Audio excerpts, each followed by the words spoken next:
because of the shading effect, of course, and the psychological effects of the vegetation, and also because of the possible evaporative cooling effect of the vegetation. Vegetation can be, of course, on the ground floor in form of trees and shrubs, and you can walk under them. This is the so-called canopy layer that the vegetation forms above us. But vegetation can also go up the facades of buildings, and it can go to the roof of the buildings. Luckily, Singapore has been striving for the garden city feel for quite some time. It was a vision initially introduced by then Prime Minister Lee Kuan Yew in 1967 to make life more pleasant for people. And today, Singapore is one of the world's greenest cities in terms of urban vegetation. Kampung Admiralty, a community centre that contains health facilities and social spaces, now provides more green space than the plot of land it was originally built on. It's topped by a roofscape of staggered terraces covered in local plants, which functions as a community park, and a village green in the centre that contains farm plots for residents to tend to. Park Royal on Pickering was designed as a hotel in a garden that doubled the green growing potential of its site. There's now 15,000 metres of sky gardens, reflecting pools, waterfalls, planted terraces and green walls. And the government has big plans as well. Singapore actually has a plan to plant 1 million trees and add more green spaces over the next 10 years. It is actually a mix of wanting to reduce the urban heat island effect, but on the other hand is also to get the people to be more connected to nature. But it's not enough. The city-state has still been warming twice as quickly as the world average over the past 6 decades. That's why Cooling Singapore has developed a catalogue of other potential heat mitigation measures. When you try to mitigate the urban heat island effect in a city or in any building, in a village as well, the first place to start is by shading of the windows. You have to keep areas clear so that the wind can move through it. Water of a certain depth can act as a very good thermal buffer. If you have to construct heavy buildings such as high-rises, at least you can make the surface, the facade, less heavy, and you can protect it from direct sun penetration. You have to make sure that no combustion engines will be in the city in the middle, in the medium to long-term range. So ideally, the electricity production is outside of the city, and you bring just the clean electricity into the city. You can at least minimize the use of energy in the city, and you can start to slowly convert the roofs, the facades of the city into production areas for renewable energy. In Singapore, unfortunately, this is a limited option, but in the long run, it could produce up to 20–25% of the energy, of the electricity needed in Singapore, if all the roofs and the areas in the buildings, on the facades would be used to do that. With so many different ideas, Cooling Singapore is also designing a virtual model of the city to test them out.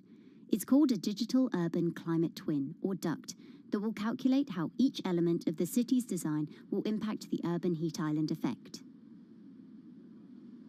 That means we model not only the geometry of the buildings digitally, but also we model the transportation, the insulation, the temperature, the radiation coming from the sun, the weather, the local climate, the even very, very microclimate of the city, the water, the movement of people in the city. We can invent scenarios, we can design scenarios, test them before we actually build them, and if they test very well and we are sure that they will function, then we can start to build them and put them into reality.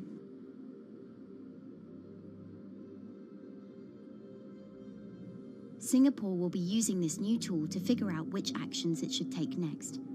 And the model can be applied to any city, whether it needs to keep heat out or keep heat in, which will ultimately save energy, slow climate change, and improve our quality of life. So this is something that Singapore will be able to export, maybe even together with its city development systems that it already has.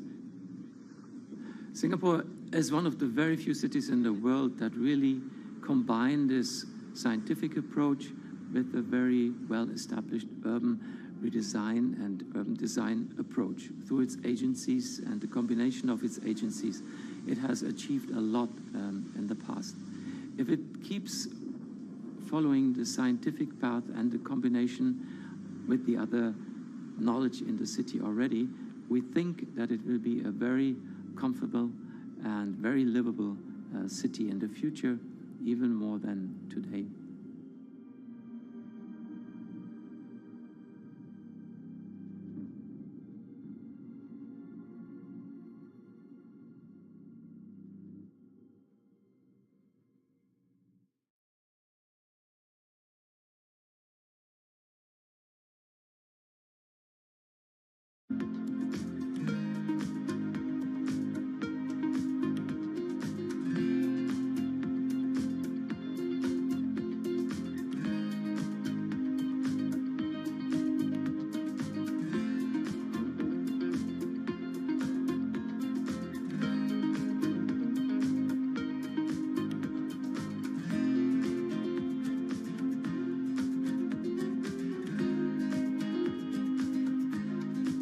Times are tough.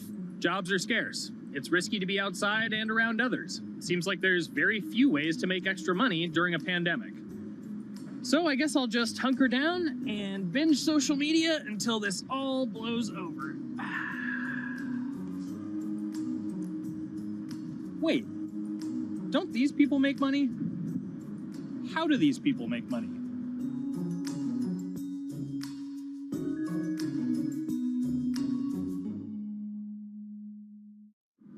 Streamers, YouTubers, Twitch stars. How do they make money? Is it a lot? Is it a lot of work? I know, I gotta ask somebody in the biz, and I got just the guy. Austin John Plays. This is your full-time job now, right? As of November of last year, yes. This was always just kind of like a side thing. Like any money that I made from doing my videos and whatever else, I never touched that because I didn't really think of that as being like real money. And then it started coming in more and more. And then it was like I hit my first day that I broke $1,000 and I was like, this is actually going to be money. How did the YouTube channel come to be? When the game Pokemon Sun and Moon came out for the 3DS, there was like things that I learned about the game, and then I wanted to just share that information with people. And at the time, I didn't have any way to capture a screen or anything, so I found like generic footage and I kind of put it all together with so much editing. And that video got 6 views. And then 2 days later, I made another one, and that one got 12 views. And then I just started pumping out more and more content, and people were like, this guy knows what he's talking about. It really just started building on top of itself, and then it was like, my channel really focuses on tips and tricks. So I play a straight 18 hours, and I'll finish the game or get to about the 40-hour mark, and then I'll make my first video. While I'm going through, I have a giant notepad and just scribbles everywhere, and I make these notes of like the things that stumped me, so I know the things that may stump other people. What do you need to think about if you're building your YouTube channel? 1, You need to do something that you're passionate about. Not that you like, not that you think you're gonna make money on, something you're passionate about. The other thing is something that other people are passionate about. It holds a special place to them. And third is, it needs to be something that people are gonna seek out information on. In order to enter into the marketplace, you either need to be better than everyone else, you either need to be faster than everyone else, or you need to be more accessible than everyone else. And you can't be more accessible because it's already on the platform. Granted, if you understand how the algorithm works, which is very similar to Google Analytics, then yeah, you can have a little bit of a head start. But if you're not doing it faster, and if you're not doing it better than everyone else, then why should anyone watch your channel? So my income as a YouTuber kind of breaks down to 3 different ways. 1, which is the bulk of it, which is ad revenue, whenever you go and you watch a video and then there's an ad and then you wait 5 seconds and you hit the bottom right corner and then you go on to the next video or a non-skippable ad, or the video starts immediately, you get the little banner ad at the bottom, or if you scroll down from the video, the first thing that shows there is an ad. Those are the 4 different types of ads that can appear on every single YouTube video. And all of them pay a certain amount. It varies on lots of things, like the country of the person who posts it, the country of the person who watches it, the time of year, where you are in the quarter, if there's anything going on with a reduction in ad revenue. Like, great example, COVID-19, companies weren't spending as much on advertising. So because of that, CPM went down. CPM stands for click per thousand. I'm using the Roman numeral for 1,000. And that means that for every 1,000 views, you get a certain amount of money. Now, on low ads, when I first started off, my CPM was 30 cents. So every 1,000 views, I made 30 cents. But then once I signed with an MCN and I started making more quality content and more engaging content, some of my better videos and certain times of the year, I can see CPMs as high as $12 to $14. And there's a big fluctuation between, you know, if I post a video when there's no ads being spent like January and February, that's the reason a lot of your favorite YouTubers and also TV shows don't post new videos in that time of year because ad rates are down. Why are they going to make content then? Instead, you're recording and you're bulking up for when ad revenue is higher. The second way that a YouTuber makes income is support, crowdfunding, things like that. When I first started off, Patreon was really the only option, but then they started rolling out supporters and members for YouTube channels. So whenever I have a live stream, you can click a button and then you can become a member, and then you get special icons next to your name. I believe they're called badges. Or on any video, you can hit the join button, and that helps support the channel. And then the third aspect of that would be merch. And for me, my merch has been somewhat basic. In fact, I'm wearing one of my t-shirts from last year right now. You have to endure the times that your first video gets 6 views, that you posted on Reddit and they say, shut up, and then an auto mod bans you. You have to go through that, because until you go through that and you discover why you're doing it, you're not doing it for other people, you're doing it for yourself. If you're not loving what you do, then it's not worth it. Huh. So make a channel about something that I'm passionate about. Oh, sweet. I guess I can make the channel about that.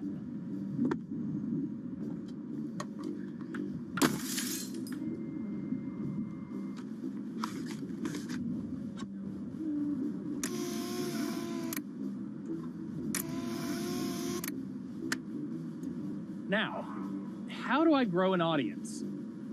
How do I get popular? It's all about diversification, right? You have to have a massive Twitter following. You have to have a massive Instagram following. You have to have a massive YouTube following.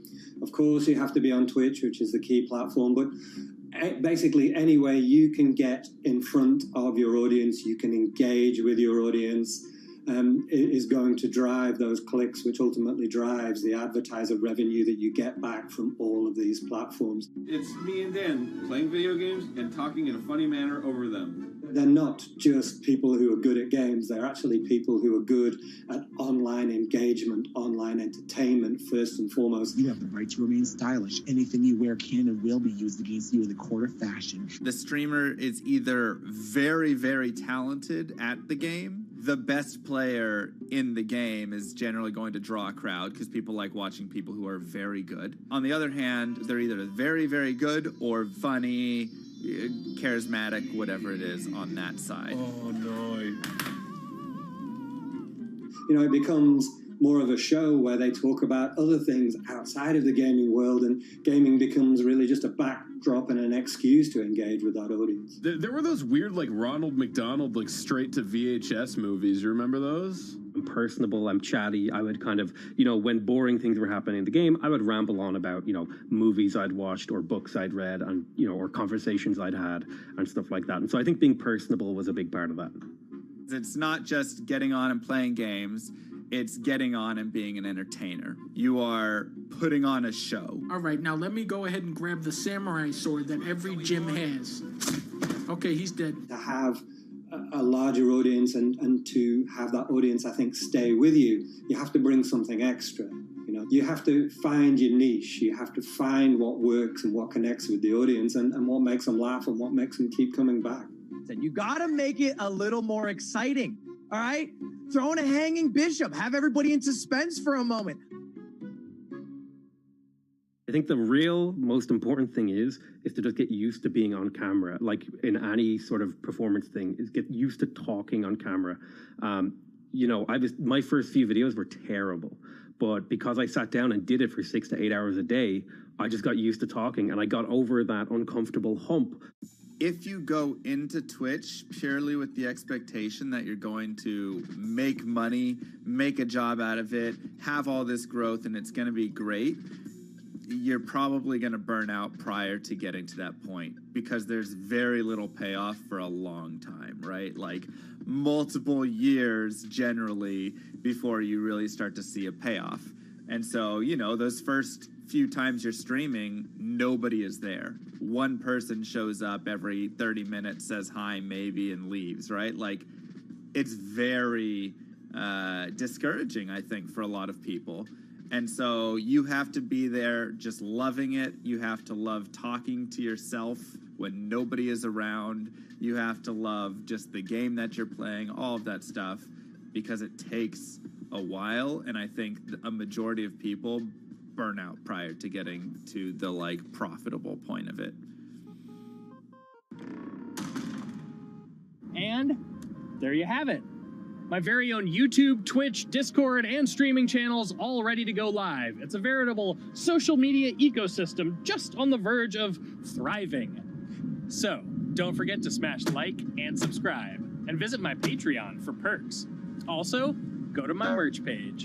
And one last thing, stay cool, my friends.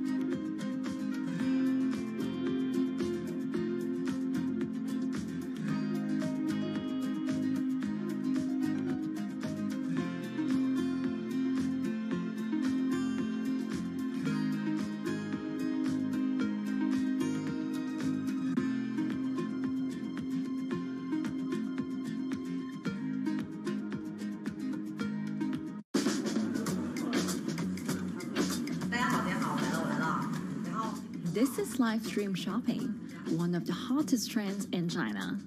Every night, tens of millions of people watch live shows hosted by influencers like Via and buy the products they recommend.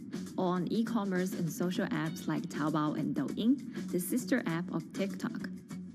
我觉得已经改变了大家的购物的方式。其实各种各样的产品，哪怕你不买，你也可以来看。当然，你看了，你就有可能会买。It's not about, only shopping. It's about the experience. It's about having fun. You got to see 3D. You got to see in some kind of action. It's almost like a theater act. The internet craze has taken over China. By the end of 2020, the country had almost 400 million live stream shopping users.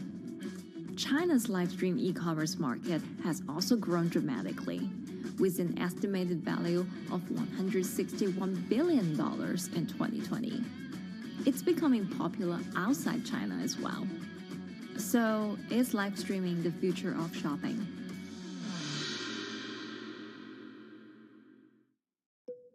Live streaming is not a new thing. In China, it started in 2015 with the rollout of 4G, and it was first used for entertainment and socializing. Many live streamers performed for their followers or chatted to them, making money by receiving virtual currency and gifts. In the West, live streaming is mainly the domain of avid gamers. In China, it's broken into e-commerce.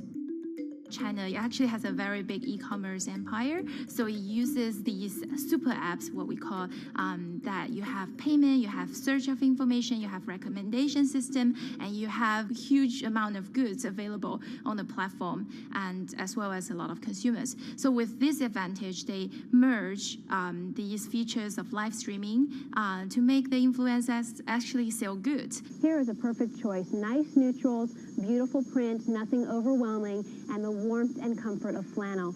This is item. Traditional TV shopping involves a one-way direction, whereby a host introduces a product, demonstrates certain things, and say, call this number or something. But live stream shopping is live. That in itself is a very, very big difference. It causes different psychology. And live stream shopping is a very entertaining way of actually engaging someone else. When you shop, actually, this live streaming video will continue. It will minimize into a corner, and you can like buy the items and pay all on the same app. And after that, the live streaming screen will just enlarge by itself, and the promoter will come back to screen. So it's like very convenient. Taobao, one of China's biggest e-commerce platforms owned by tech giant Alibaba, added a live streaming function in early 2016. In the following years, other e-commerce and social platforms like JD and Douyin also integrated this feature. 开头的时候还是有很多的挑战的，对画面的这个流畅，然后是否能够很真实的去还原商品，它其实在这个上面是有很高的这个门槛跟技术的这个卡口在的。不管是我们的这个用户的接受度，还是商家的这个上手的这个难度都很高，但是这几年下来，基本上难点在不断被突破的。Over $70 billion worth of goods was sold via live stream on Taobao in the years. Live stream shopping got a huge boost during the pandemic, when millions of people were in lockdown and many retailers were pushed online. People, during the lockdown, felt like the sense of like losing control, especially during the pandemic. At the heart of this craze are the top influencers who have tens of millions of followers and sell products worth millions of dollars every night. They often use their star power to get bargains from retailers, which in turn boosts their own sales and influence. So if you think about China's live streaming, you have to know the king and queen of the influencers. The queen of live streaming, Via, she is actually having the biggest viewership and the biggest sales volume for a long time on Taobao platform. She can sell everything from like Gucci sunglasses, lipsticks, homes, and cars. One time she offered her followers to go on a Tesla ride with her, and she even, for once, sold a rocket launch in her live streaming room for 40 million yuan. The king will be Li Jiaqi, more widely known as Lipstick's brother. He used to be a cosmetic sales before he turned into live streaming e-commerce, and he knows a lot about the cosmetics. So he's the one that will actually put the lipsticks on himself when he's on the show. Top live streamers like Via and Li Jiaqi have become celebrities in China and can earn millions of dollars a year. Although not everyone can be as popular, mid-ranking live streamers like Tiffany still earn a good income through sales commissions. 如果说单从收入方面来讲的话，那主播的收入是比普通的工作要高很多。但是呢，主播这个工作时刻对身体，包括对精神都有很大的一个考验的。就是每天需要集中精力，然后长达5-6个小时，这种状态是很累的。而且这5-6个小时的话，你是脑子是不停的，然后嘴巴是不停的，然后手也是不停的，眼睛也是不停的。像我们做主播，不是说单一的只做直播一件事情，然后还会有选品的一些工作，然后还会有一些其他的事情排在里面，其实是没有个人生活的。那我觉得增强粉丝影响力的话，不是说某一件事情。可能今天做了什么事情你就增大了影响力，而是每天不断的内容的输出，粉丝不断的可能对你的了解，慢慢的信任你。没有芝麻酱的味道，如果吃不习惯的话就慎买。A lot of successful live streamers are generally very good at communication. They're very good at articulating very simply what a product does, what a product doesn't do. In order for them to sell, they need to be trustworthy and appear trustworthy, and they need to show in some ways that they're authentic, right? So for Via and Li Jiaqi, they are able to articulate that quite a bit through their body language, through what they say. For example, Li Jiaqi will also sometimes say bad things about certain products, because to him there's his honest opinion, and sometimes people want to hear that. And so they seem very credible, they seem very trustworthy, and don't forget, they're also very entertaining and very interesting. If you're familiar with Li Jiaqi, he won a Guinness record for like the most lipstick applications to models in like 30 seconds.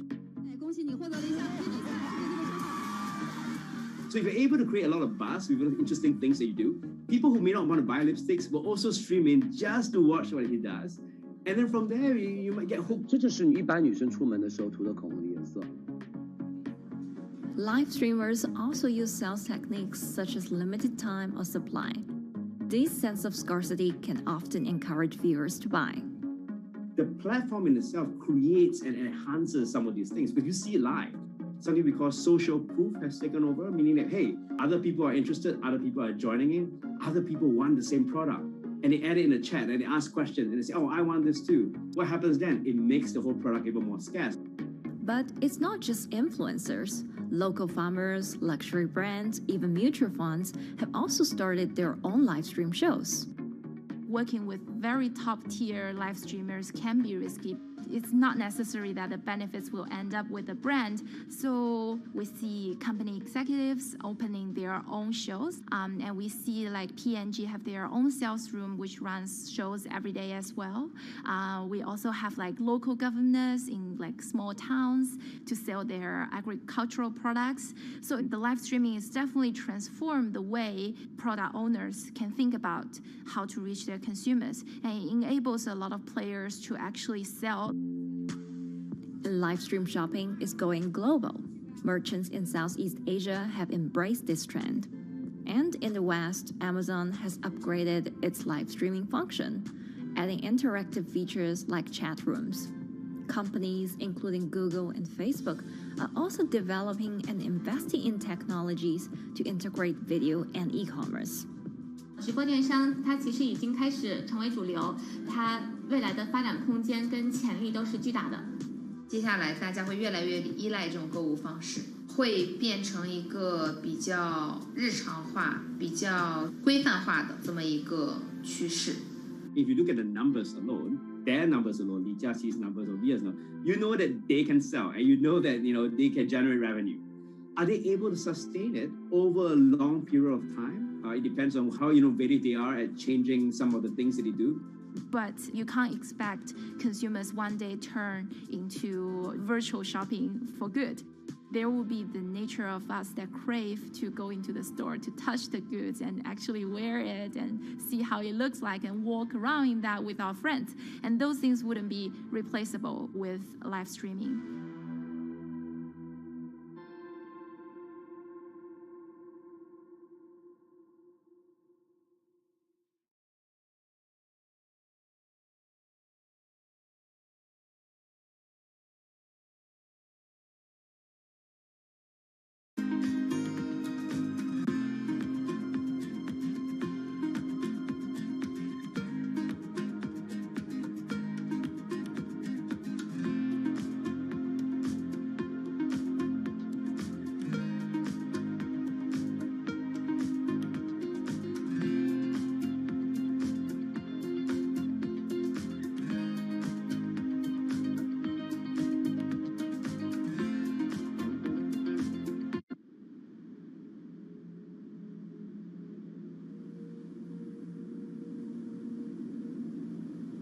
Imagine that the oceans are actually the largest battery.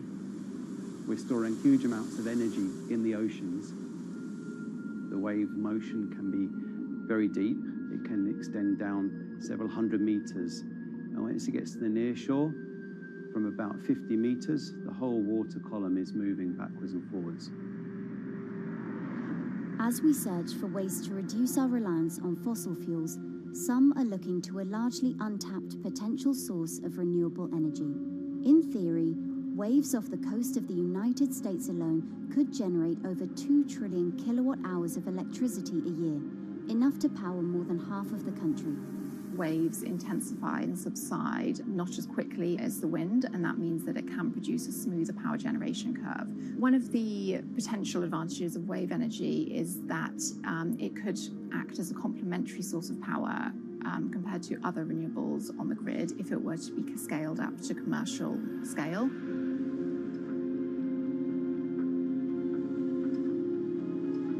For decades, engineers have been trying to convert wave energy into electricity, but a host of technological and financial challenges have complicated their efforts.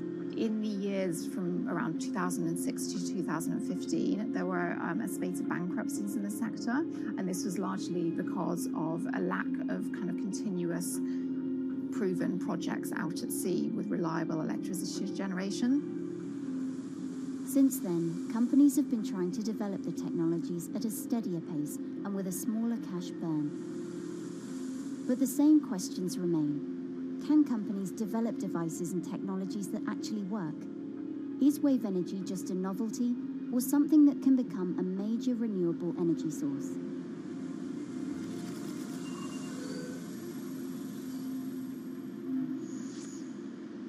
The sea is a very challenging environment within which to operate a power project. So seawater is corrosive and conditions are very rough. So this means that power projects don't have a very long lifetime, and it increases operating and maintenance costs. Partly because of that, many early wave energy projects hit rough waters, such as the Palamas Wave Energy Converter in Portugal and the Isla Limpet project in Scotland. But that hasn't stopped others from trying.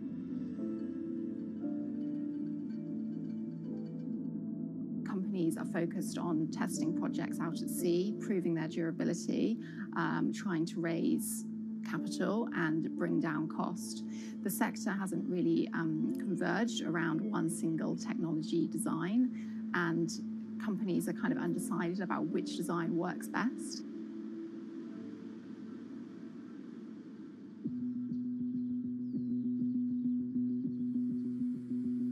Finland-based AW Energy is a veteran in the sector. The first proof of concept of the company's device was made in the 90s after diver Rauno Koivusaari observed the strong back-and-forth movement of a hatch cover in a shipwreck in the Baltic Sea. The waves are generated far from the coastline, so the wind blows on the surface of the water, causing the water particles to rotate, and that rotation extends deep down below the surface, and the waves can be very long. They can be several hundred meters long. And as they come into the near shore, this rotational energy turns into an elliptical energy, and eventually backwards and forwards, as you probably noticed if you've been swimming on the seashore in large waves, you're pulled in and out. That's the energy that we're extracting.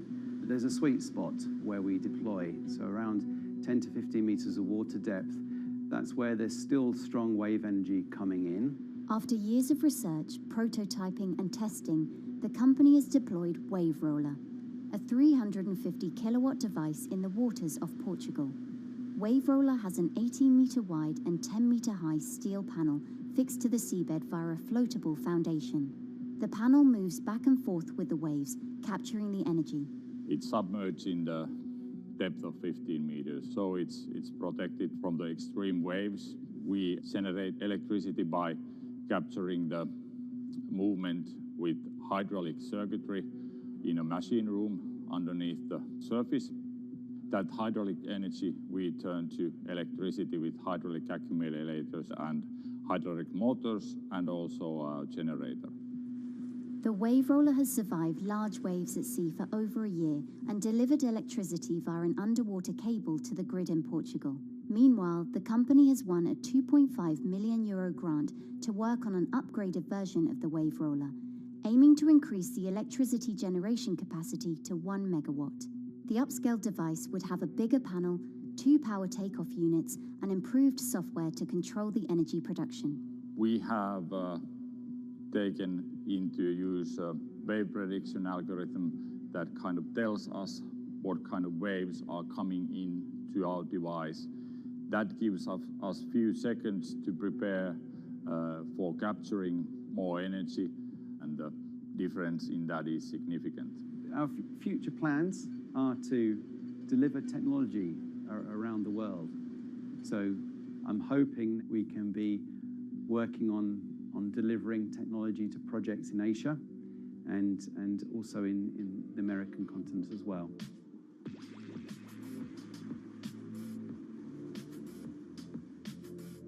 Meanwhile, Israeli company Eco Wave Power is taking a different approach to capturing the power of the ocean. For the company's founder, Ina Braverman, developing new sources of renewable energy is a personal mission. I was born in Ukraine in 1986, and 2 weeks after I was born, the Chernobyl nuclear reactor exploded, causing the largest in history nuclear disaster. I was one of the babies that got hurt from the negative effects of such explosion. I had a respiratory arrest and a clinical death. Luckily, my mother, a nurse, approached my crib on time and gave me a mouth-to-mouth resuscitation, which saved my life. I got a second chance in life and decided to do something good with it. Growing up, Ina wanted to be a politician to positively change the world. After working as a translator at a renewable energy company, she decided to change paths. Solar and wind energy were fully commercialized. There were a lot of amazing technologies implemented everywhere. I saw that wave energy, although it's an immense source of electricity, the biggest companies in the world are trying to develop wave energy with no success. And there was kind of a race going on in the world of who is the company that is going to develop a viable wave energy solution first. In 2011, the then 24-year-old Ina co-founded Eco Wave Power. Instead of installing devices offshore, the company's devices are attached to existing breakwaters, jetties, and piers. Our technology is very cost efficient, especially in comparison to the offshore technologies, because we don't need any ships, divers, underwater mooring or cables. We install on existing man-made structures, and all our expensive equipment, the generator, the hydraulic conversion unit, the automation, is located on land just like a regular power station. This is the EcoWave Power conversion unit that has been operating in Jaffa Port since 2014 until 2020. Here you can see how the technology works. Basically, the floaters are going up and down and pushing the hydro cylinders, which transmit biodegradable fluid into land-located accumulators.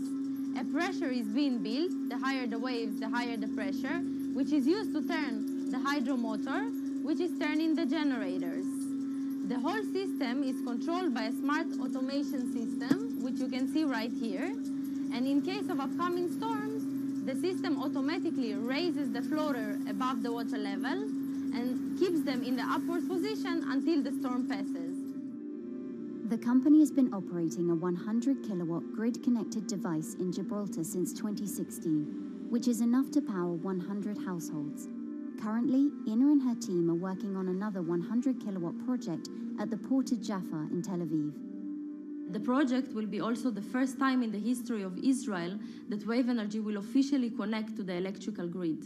And our goal going forward is to expand it to all suitable breakwaters in the city of Tel Aviv and to supply a significant part of the city's electricity needs. Today, engineers and entrepreneurs are still trying to crack wave energy. Globally, only a few hundred kilowatts of wave energy are deployed, compared with gigawatts of offshore wind. But the field has come a long way in recent years, and with the right engineering solutions, this new power source could eventually become competitive with more mature renewables like solar and wind.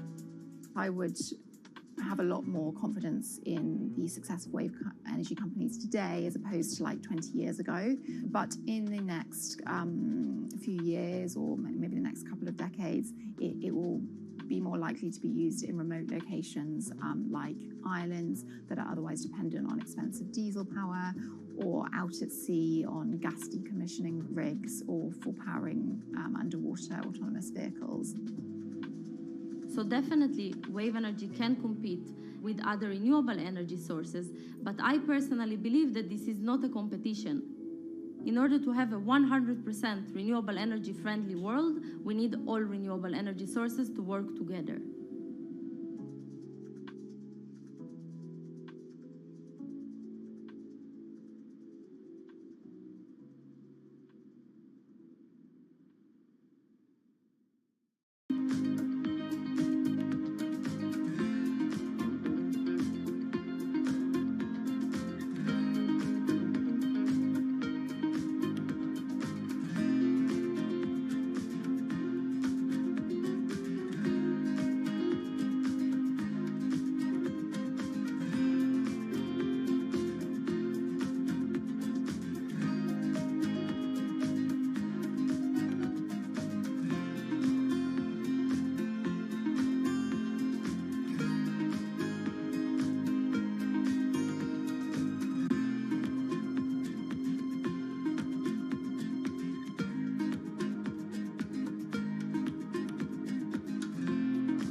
who are all these people from?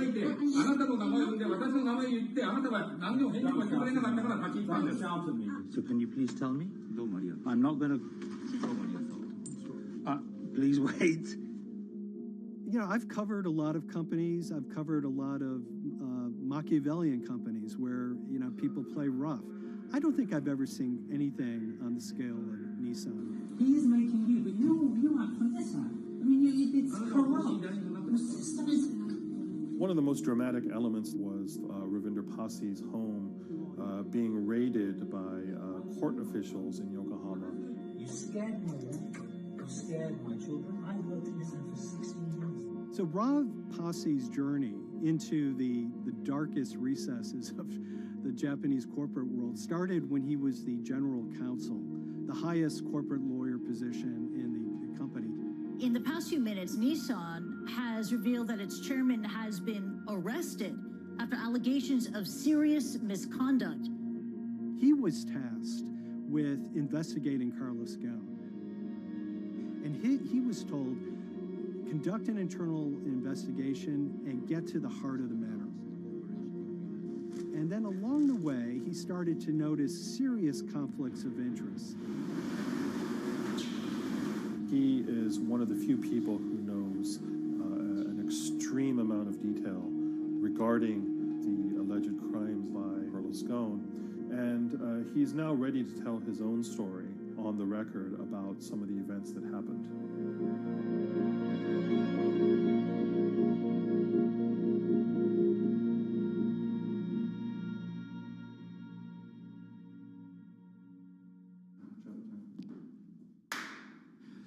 My name is Ravinder Pasi. I'm the former Global General Counsel of Nissan Motor Co. Limited. And you could say, yes, I had a front row seat in terms of what was going on. When Carlos Ghosn saved Nissan years ago, he was depicted in Japanese comic books as this hero, and now maybe we'll see comic books where he's the villain. In corporate Japan, Nissan was quite an unusual company. It was led for 2 decades by a non-Japanese executive. Well, Carlos Ghosn was a hero in the Japanese business world. If you had a global business celebrity in Japan and worldwide, it was definitely Carlos Ghosn. In a country with few foreigners at the top, he stood out. But over the years, he saved Nissan from bankruptcy, allied with Renault and Mitsubishi, and turned the alliance into one of the most competitive in the world. Yet as the years went on, you know, I think his ambitions changed a little bit. He started thinking about legacy plays, and one of them was to really tighten the alliance between Renault and Japan. And unbeknownst to him, there was a contingent of senior Nissan executives that were really felt threatened by that move. They really thought that they would lose complete control of the car company, and even in the government, there was probably a little bit of anxiety about a national champion in the auto industry falling under full-blown foreign control. Carlos Ghosn was an auto industry leader, respected by many in Japan. Now he's in jail. The arrest of Carlos Ghosn came completely out of the blue. This was in November of 2018.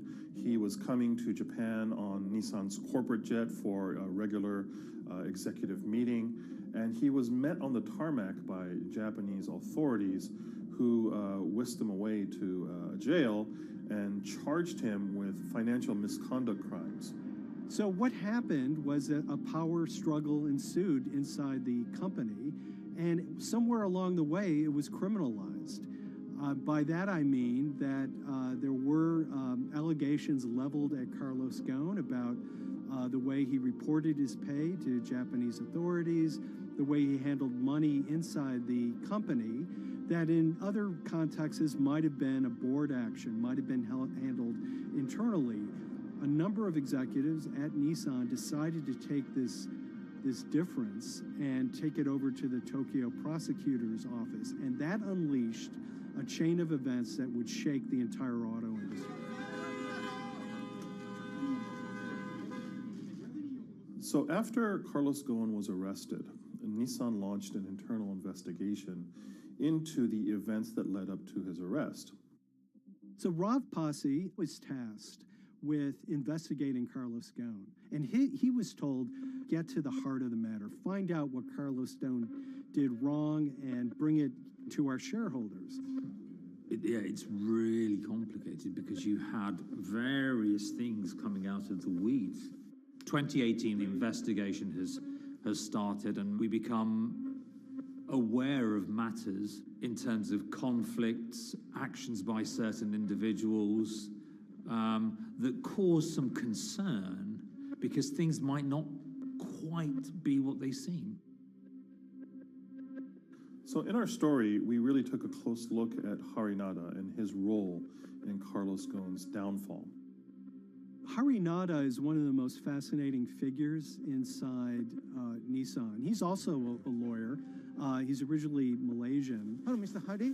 And he had a meteoric rise through the company and became very, very close to Carlos Ghosn and other top figures. He had a front row seat at all the major strategic deliberations at the company. And when he discovered that Carlos Ghosn, as his final legacy play, was going to tighten the relationship between Renault and Nissan, he made a decision to go against Carlos Ghosn. And he became one of the key figures that decided that Carlos Ghosn had to go.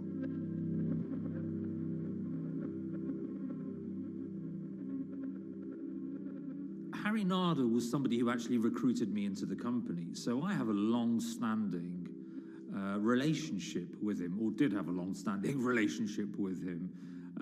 For many, many years, he was a mentor.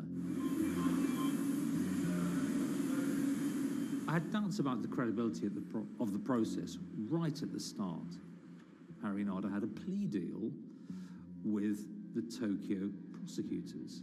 Now, that suggests he was intrinsically involved in some of the wrongdoing, or the allegations of wrongdoing, and it just didn't smell right, just doesn't sit right. So there was a basic conflict of interest. In other words, Harinada had to deliver results to Japanese prosecutors to avoid his own criminal liability, and he's accusing and leading the investigation of Carlos Ghosn.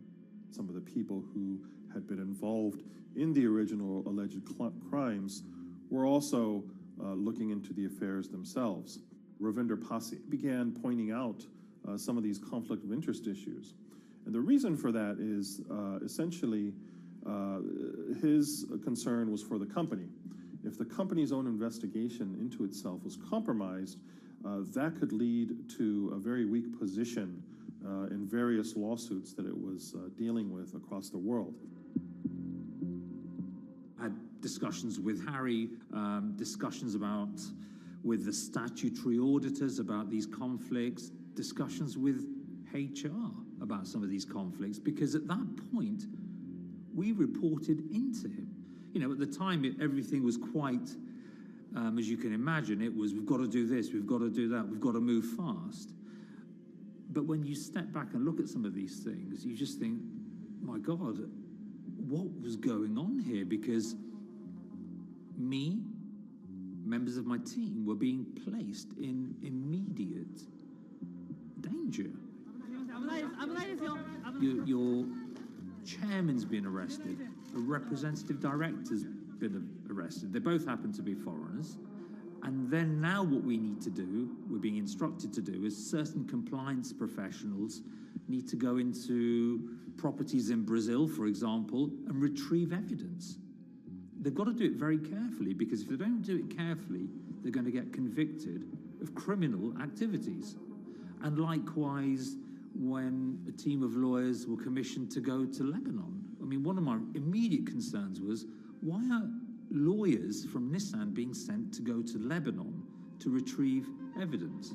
These are just lawyers, they're corporate lawyers from Nissan. You had revelations that a number of executives had benefited from share appreciation rights when they shouldn't have. I mean, you know, substantive amounts of money being taken by these guys when they weren't entitled to take them. And you do think, yes, how is this going to look later on? It's going to look quite concerning. So that triggered for me the sort of assessment that, well, I'm going to have to do something, because up until this point, I haven't put down on paper these conflicts and these issues.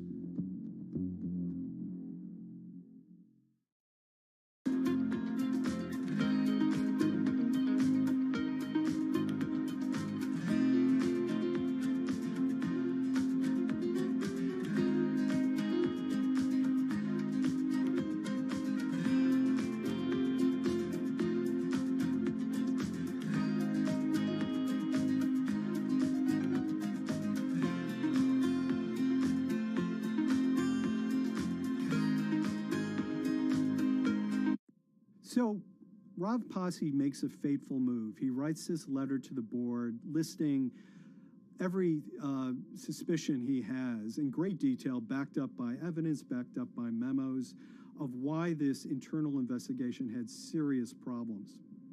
He sends the letter to the board and it's crickets. He doesn't hear much of anything. Nothing happened thereafter.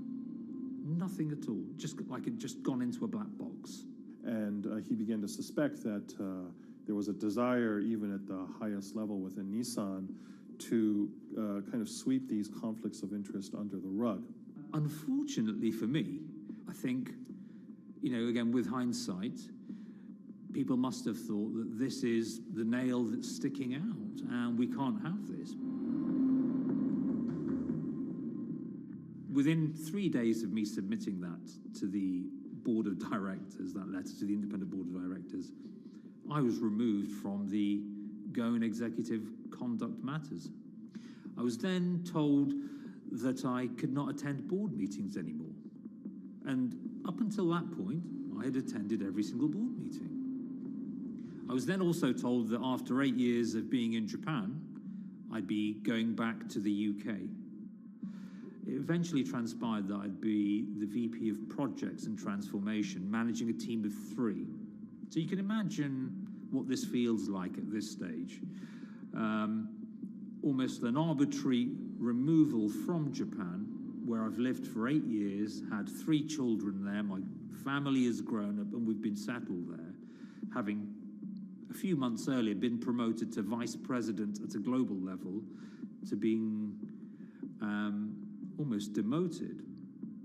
So Pasi was essentially being reassigned to get him as far away from the internal investigation as possible, and also to a certain extent in retaliation to some of the issues that he brought up regarding the internal investigation and Harinada.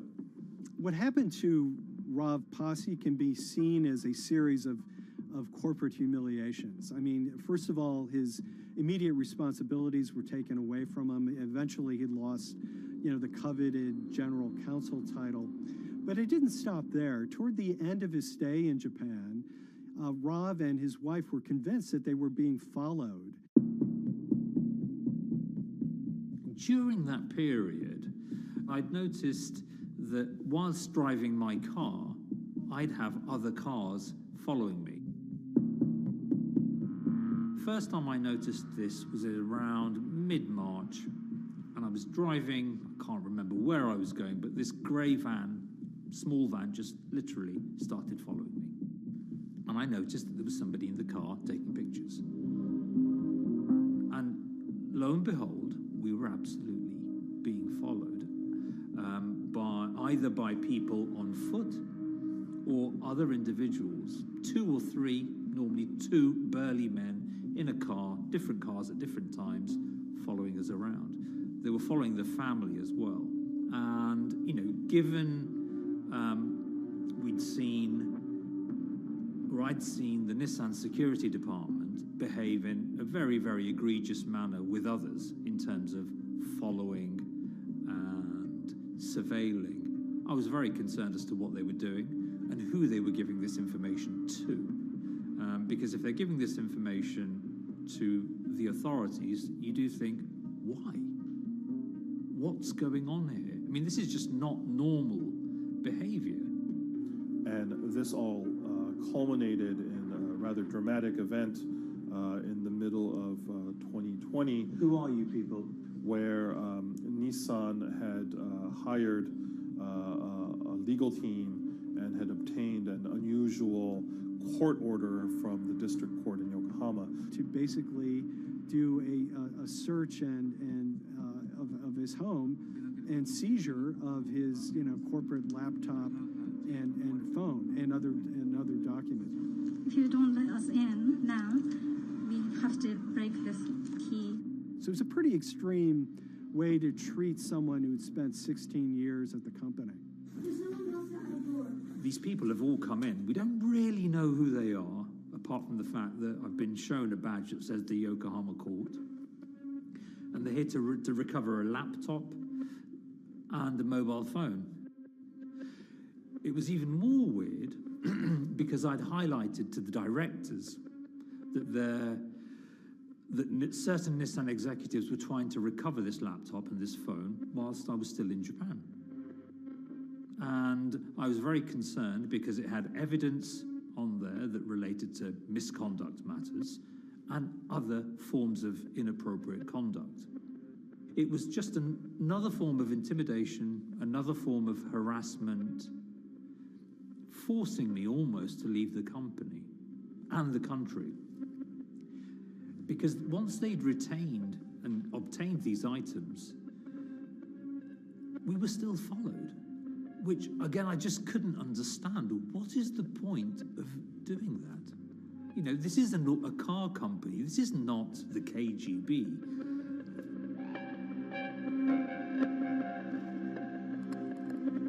I think it's fair to say that Rav Pasi didn't have full battlefield awareness of all the intrigue going on at Nissan. I mean, Harinata is interesting because he's both charismatic and charming, and one of the most brutal corporate infighters one could ever run across. This is a confidential company email, right? You should not have this. If he had fallen into line, he would probably still have his job at Nissan, be paid very well, and continued his work. A career that he spent 16 years building at Nissan is irretrievably broken. It's been smashed to smithereens. He and his family paid a huge price, certainly. But in terms of being able to sleep at night, I think, he's come out ahead. I highlighted issues to the highest levels of the company so that they could be dealt with appropriately by those in charge. There was no response to those, and there was retaliation against me. What's really profound, like absolutely profound, is that none of your colleagues, I mean people who you have known for years, forget it. Yeah. You're on your own. Yeah. And you got to be ready for that. You've got to be ready for that if you take it on anyway.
This is the awful truth.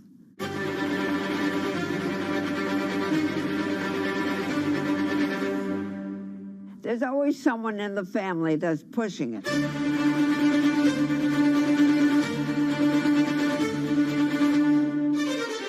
This lady does not deserve to be taken advantage of, especially at your age with your own grandchild. Yeah. My grandma is having to sue them. I'm testifying against them. Nobody's talking. They're one floor below right now. I get afraid to go on the elevator. It's sad that it had to devolve to this. It's like a soap opera It's a to very me. sad thing. It's a family feud. A family feud. Here's a family that, on paper, you would think has the wealth that so many people seek, yet at the end of the day, it seemed to sort of rip everybody apart.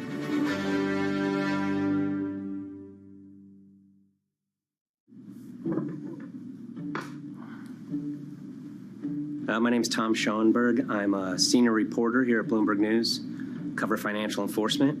I was approached by someone close to the Schottenstein family and asked whether or not I would be interested in writing about Beverly Schottenstein and this case that she had against J.P. Morgan. And it was immediately clear that there was a great story here to be told. So I started just, assembling all sorts of documents that the family made available to me. That included a diary that Beverly had begun writing when she started having suspicions about what was actually going on with her money.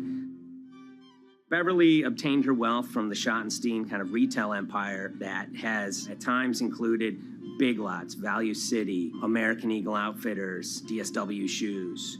Beverly's husband died, and at which point they sold off their portion of the company, bringing them an enormous amount of wealth at around 1990.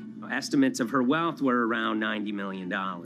She, for many years, had that pool of money being managed by outside advisors. Her grandsons in the late 2000s had both graduated and were becoming financial advisors. She gave them a little bit to work with, and over time, her grandson, Evan, became the trustee of her entire estate. Managing sort of family money is not a conflict. In fact, some ways in wealth management, it's kind of how you get your start. It's kind of the seed that you need to sort of get going in the business. But Beverly started having suspicions that something was wrong probably in around 2016. Well, there were suspicious things, but taken separately without everyone talking about their own experiences, it was hard to really put it together. She had written a check to her caretaker, Dawn, that bounced. So she went down to her local Chase branch to sort of find out what was going on. She wasn't getting paper statements in the mail, so she asked them to print out a number of her statements having to do with her checking account and her credit card account. So we went to the bank and asked for the statements. And she got a whole year and going through all of them, page by page by page. And it was there she saw all sorts of charges that she said she didn't authorize or didn't know about. I was becoming very, very suspicious. I was starting to look in the money part, and that's what bothered me more when I saw that money was going, and I was not a big spender. Around the same time, Dawn, she starts noticing Beverly's son, who lived in the condominium below her, came up with Evan with a shredder and started grabbing papers in her office area, including some with J.P. Morgan letterhead, and just started sitting at the kitchen table just shredding documents over and over. Yeah, they came in one morning. They used to do it in the back. Through the back door, and they brought the shredder inside. And then they went in the drawers in the office and took out all the papers, and they started doing it. I was very suspicious because I know you don't go around and destroying papers. Beverly said that they had done this many times before. That's when she said to me, Dawn, I'm going to write my feelings in this black book. Diary. And it's a diary, and she started writing. Each day she would write a little at a time.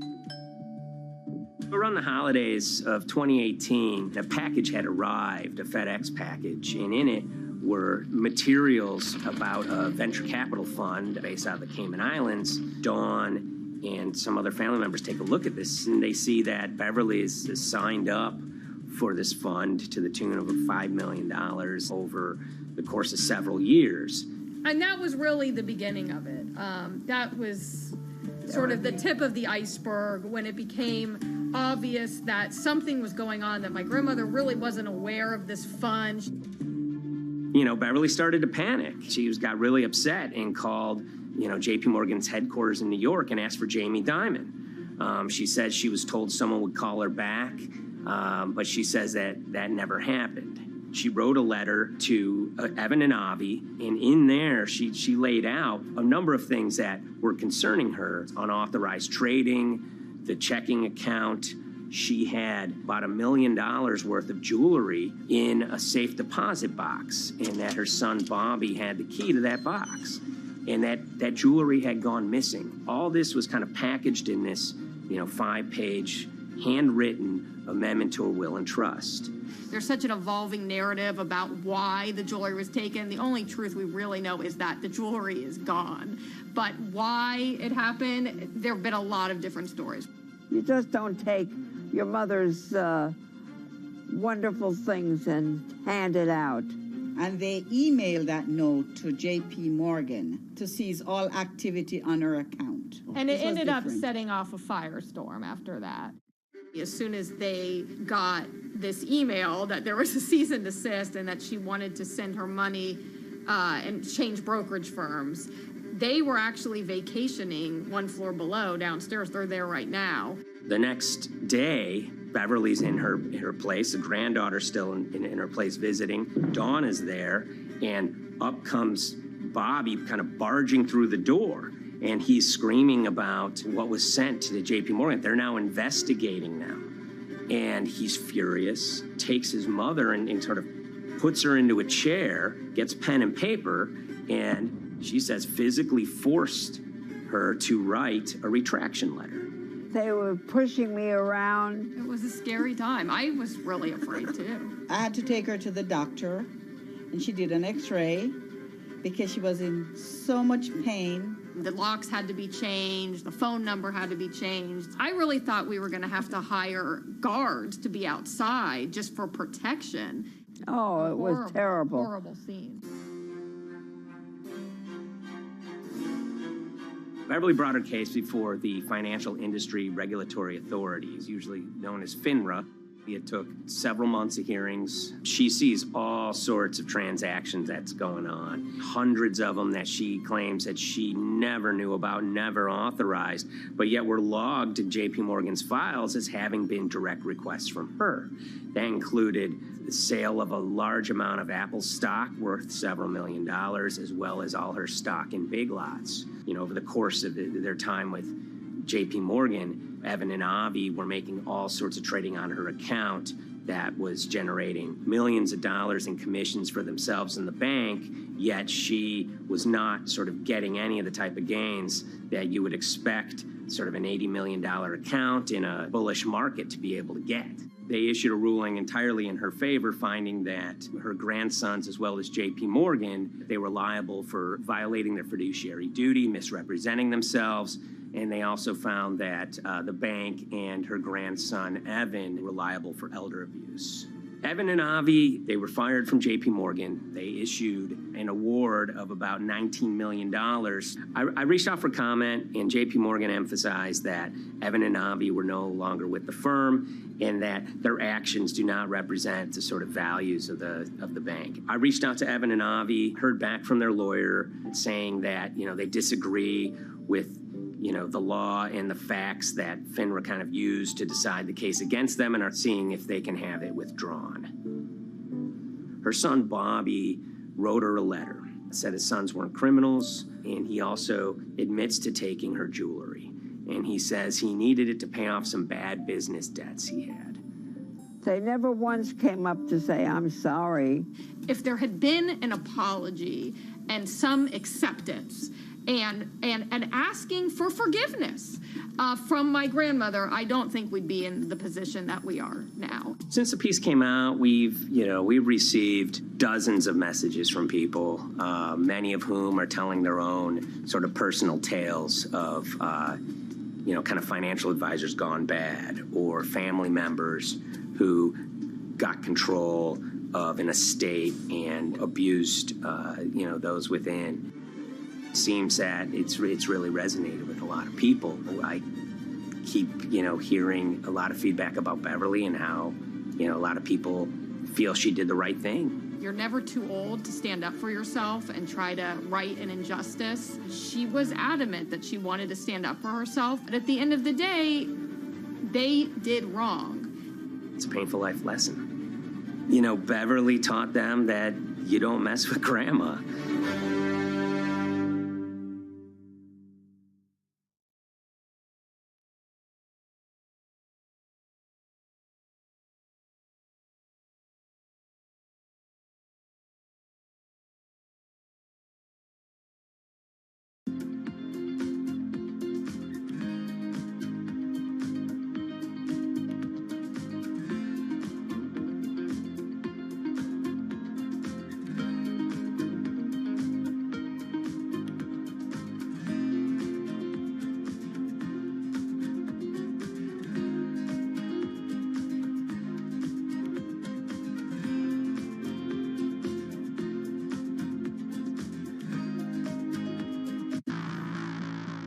On April 20th, oil markets did something they never had before, and they crashed, went into negative territory and closed the day at minus $40. Meanwhile, in a place called Thaden Boyce in Essex, a group of 9 traders, led by a guy called Cuddles, made $660 million over the course of a couple of hours. The price of oil has collapsed to a record low. We've never really seen anything like it. WTI this morning down more than 35%. People maybe wouldn't have been so surprised if the oil price had fallen to zero, but the oil price went to minus 38. It went far lower than anyone had expected. And so lots of people in the market were saying, well, hang on, something else is going on here. A couple of months later, I started to get wind through a kind of network of sources that a tiny firm in the outskirts of London had made a huge amount of money that day and potentially had some part to play in what happened. The information we got was that 9 traders at Vega Capital London had made in the region of $660 million in one day. As a group, I think they made as much money in one day as Apple makes from its international sales in one day. I mean, it's an insane sum of money. Did they pull off a fantastic trade? Did they predict the way the market was moving and get it absolutely right? Or was there something else going on, and had they actually done something that breached market rules in a bid to sort of push the market? And that investigation is ongoing.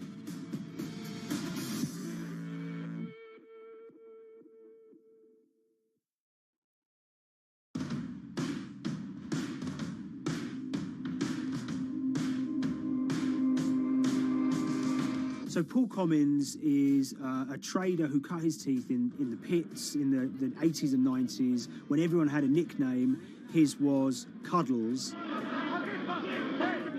If you can imagine, that was a very sort of cutthroat type of world where people are doing, hundreds of thousands and millions of dollar trades by shouting at each other, giving hand signals, and then sort of scrawling on scraps of paper. The culture of the trading pits in London was very influenced by the working class guys who became traders there. They weren't like the city bankers that had gone before them. They weren't usually Oxford or Cambridge. They didn't wear Savile Row suits. They were ordinary working guys who happened to have a talent for trading. And a lot of them came from Essex. I think there was 400 traders in the pits, and Cuddles in his oil and gas pit was described to us as amongst the top 3.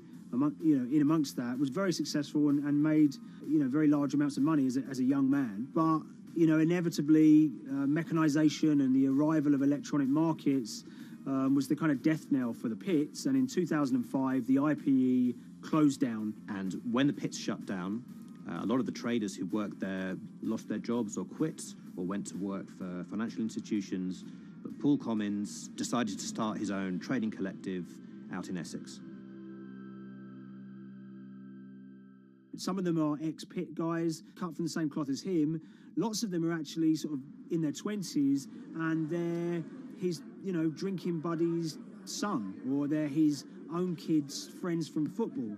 They're young lads, hungry and ambitious, and he brings them into the fold. And fairly shortly, he's got, maybe a dozen or so traders that they're independent, let's be clear, but they're all part of this collective.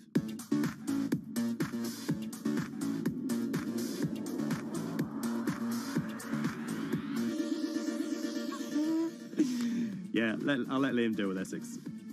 I am from Essex, so I feel like I'm free to, to get into this. Sweet, as they say. If you were to ask someone in Britain how they would imagine a kind of Essex person, they would see someone who's maybe slightly flamboyant, with a sort of Cockney accent, a sort of Guy Ritchie-style accent.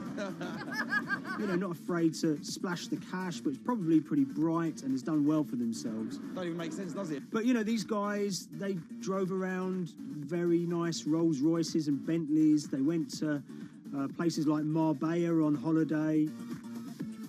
Theydon-Boyce is a very wealthy place. You have to have considerable income to be able to afford to live in that village. It's a really nice place to live, and it's 20 minutes tube ride away from the city. Earlier in the summer, we have this lead, which is that there's this tiny firm called Vega Capital London, and they were the biggest winners from the biggest oil crash in history.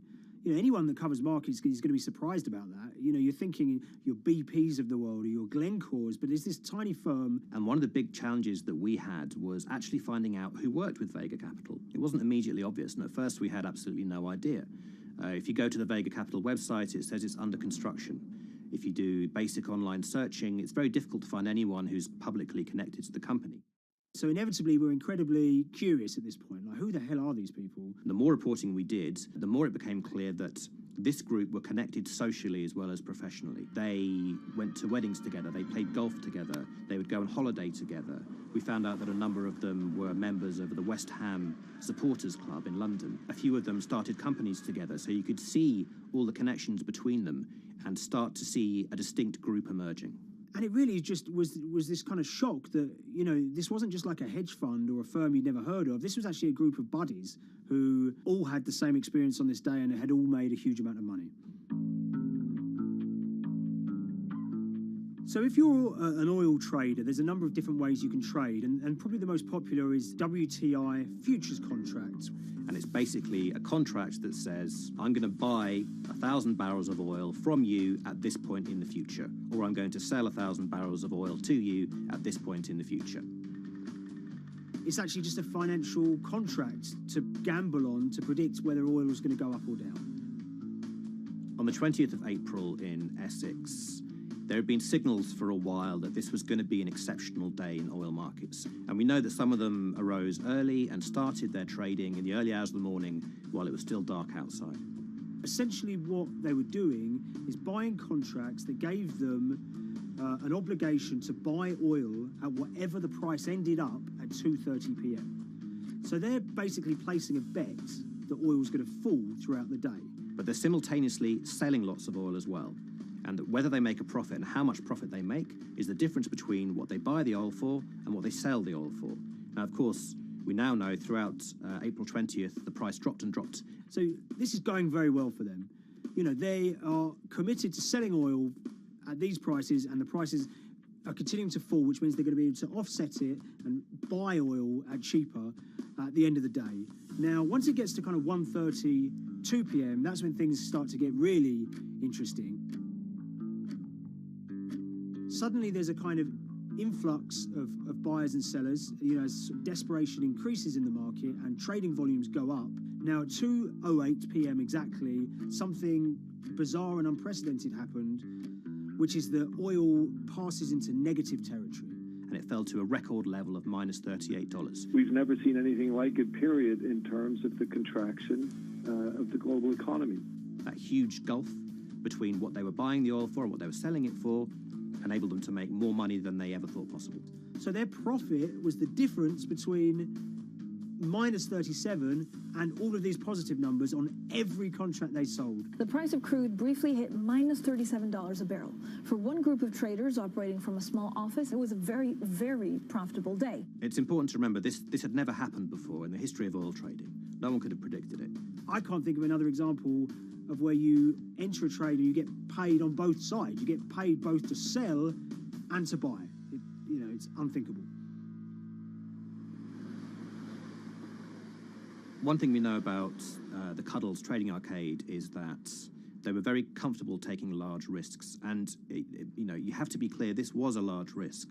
Yeah, we spoke to oil traders, both people that know these guys and people that don't, and they all say that this is, incredibly risky. And that's actually what stops a lot of oil traders doing trading like this. They simply aren't willing to stomach the risk. But Cuddles and his friends were.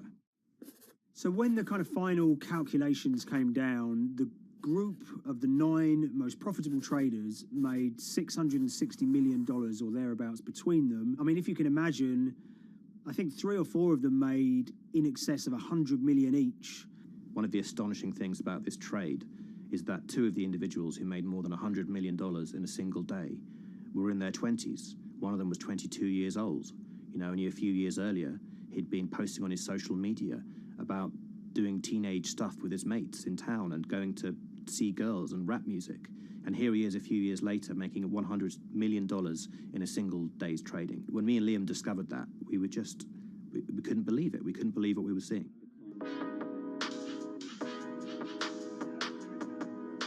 Oil trading is a zero-sum game. Anytime you're making money as an oil trader, someone else is losing it. Amongst the biggest losers were the investors in this Chinese fund, Crude Oil Treasure Fund. There were thousands of them, and they lost everything. Lots of people had put their savings into oil funds. They lost money that day. Big banks and brokers who sort of stand in the middle of trading parties, they lost money that day. And another interesting thing is that oil-producing countries like Kuwait or Canada, they sell oil as an average of the WTI closing price over the preceding month. So the fact that one of those numbers in that average was minus 37 meant, if you can imagine, countries like Saudi Arabia and Kuwait potentially lost a couple of dollars on every single barrel of oil they sold that month. Vega Capital's traders made such an extraordinary sum of money that it was inevitable there would be some scrutiny of what they did. But it wasn't just the sums of money they made. In the vital half an hour before the settlement price was set, they were by far the biggest sellers of oil futures in the market, which is an incredible thing to think about when you consider that the other participants in that oil market are going to be the world's biggest banks, oil majors, BP and Shell, and here you have a group of 9 guys in Essex who are having this significant influence over a global market for oil. I mean, I think you have to assume that if these guys had made $7 million or $10 million, they probably would be celebrating in Essex right now. But the fact that they made closer to 700 million has meant that they are facing understandable scrutiny. We wrote individually to all the Vega traders who did exceptionally well that day, and we got a letter in response from a law firm representing the group. And the law firm was at pains to point out, number one, that they haven't been accused of any wrongdoing, that they all traded independently and separately, and they'd basically all made up their own minds that this was what was going to happen in oil markets based on publicly available knowledge, and decided to execute this trade. What I love about these stories is there's a real variance of opinion, and some people will look at what happened and think that must be dodgy. They all traded at the end of the day. They all made a huge amount of money while all these people lost. That's shocking. But lots of people say these guys are at acute disadvantage. They're in a market that's inhabited by, huge technology-driven funds and firms and oil giants that have got all the advantages in the world, and when you get a bunch of Essex geezers who essentially beat the market and find a way to make a huge amount of money, they should get a pat on the back, really, because that's the dream. Since this happened, a lot of the guys have stopped trading the monthly settlements that they've done so well at in the past. Several of them have set up new companies. They've essentially gone very quiet. Any kind of social media presence they had is kind of closed down. By all accounts, they're, waiting this out.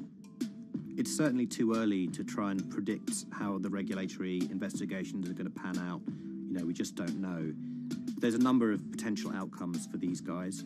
Potential punishments if there are any findings of manipulation against Vega or anyone affiliated with it might be you could be fined, you could be banned from trading, and in the most extreme cases there have even been criminal prosecutions in the past of people who have been found to have been manipulating the settlement and misconduct related to trade at settlement.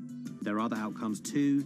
One obvious one is going to be that they're able to walk away from this life-changing trade with all the money that they made and celebrated as heroes in the trading community. That they'll go down as legends.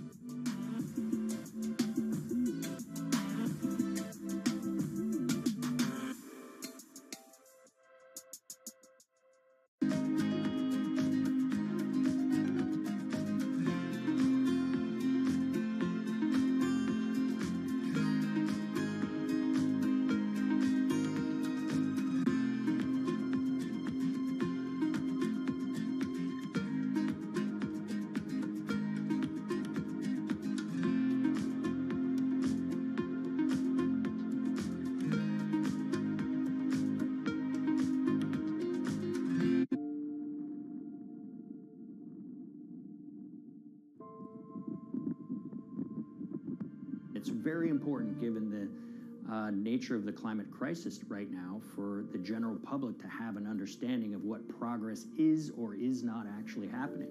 And I think many readers right now, they'll see these hundreds and hundreds of companies making these big, bold climate claims. And they would be forgiven to think that we're well on our way to meeting the emission reduction trajectory we need to be on. And the reality of the matter is we're just not on that trajectory. And a key reason for this sort of disconnect is the use of offsets that aren't doing what they claim to be doing. We have a massive potential for sort of willful blindness. We can convince ourselves of things regardless of what the facts are. And so that's what tends to happen in these cases. It's not that anybody is setting out to commit climate fraud. They sort of walk themselves into a situation and they convince themselves of one thing, and that allows them to convince themselves of another thing. But at the end of the day, they're doing something that makes no sense at all.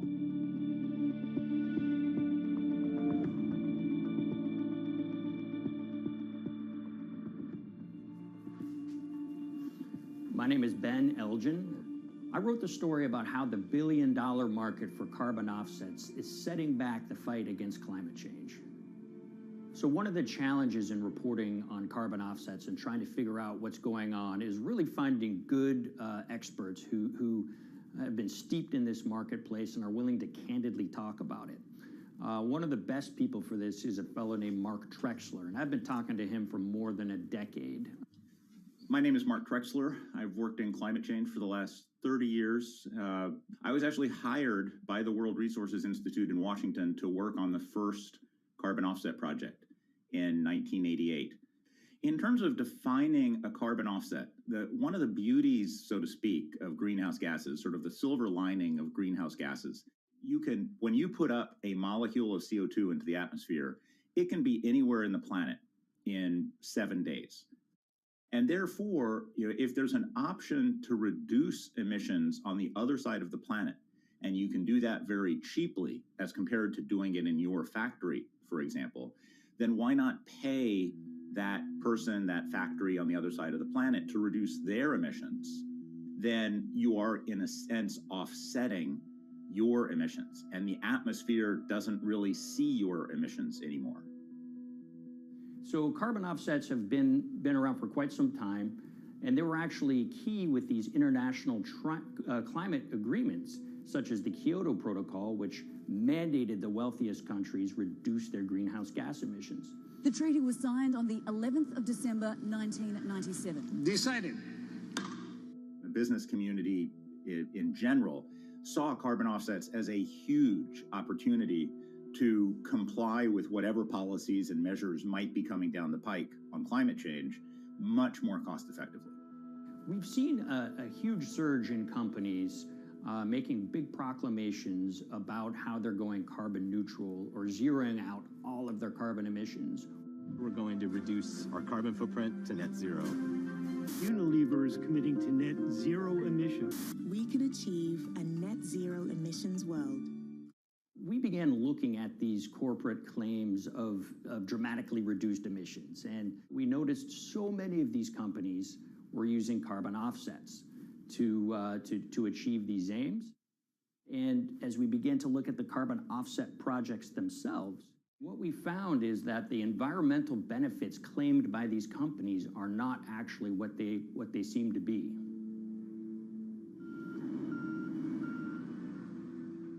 And as we sort of saw and spotted a number of these very aggressive carbon offset projects, which appeared to be generating inflated credits or bogus credits, we saw a number of them were associated with the Nature Conservancy. This surprised us. The Nature Conservancy is the world's biggest environmental group. They have about $1 billion a year in revenues, and they've been around for 7 decades. They've preserved about 125 million acres of land, and they've done so many good works over the years, and they've been very strong in terms of working with corporate partners. The Nature Conservancy has taken a different approach, a very pragmatic and pro-business approach. They will not go out and criticize a big polluter, but they're very happy to work with them. Some might say that, well, that's selling out, but others would say, and those at the Nature Conservancy would say, these companies have deep pockets. They can help fund important preservation work, and we have absolutely no problem working with them on this stuff. So companies are very warm, and they've partnered with the Nature Conservancy for many years. And yeah, it definitely lends a sheen of credibility to these projects. Here's 20 new reasons to visit Disney World this year. 1, 2, 3. If you look at, for instance, Disney, that's a sprawling company with theme parks and cruise lines that burn up diesel fuel. They have office buildings and television studios that consume electricity. So these companies are trying to make major reductions in their carbon footprints, but it's very difficult to change these fundamental ways their businesses operate. So Disney has been a big buyer of carbon offsets that are orchestrated by the Nature Conservancy. One of the projects that they buy from is called Pennsylvania Ridges. And that's a plot of land. Most of the land is actually about a 3-hour drive outside of Philadelphia. Interestingly, this land, 3,000 of these acres, was actually acquired by the Nature Conservancy in the late 1990s. This land was imminently threatened. There was a pending logging contract on this land. So they do what they have done so well for all of these years, which is they go out, they raise money from local philanthropists, and they go buy this land to protect it from developers and loggers. And at the time, according to an archived version of the Nature Conservancy's website, when they were proudly announcing this deal, they said, these threats have been abated because of this acquisition by the Nature Conservancy. So it's really interesting now, fast forward 2 decades to earlier this year when they put forward this carbon project. And if you look through it, this land is a key part of that carbon project. And what they're now saying is this land is now, once again, imminently threatened. 72% of the trees are going to be cut within 5 years. Now, this is just astounding because this land is owned by the Nature Conservancy. They do not clear-cut land that they've bought through philanthropic donations. So this scenario that they've put forward to get carbon revenues is not really plausible. And what that means is when you have Disney coming in and buying these credits, when it eventually lowers its carbon footprint because of these credits, well, that won't be a credible or truthful claim by Disney.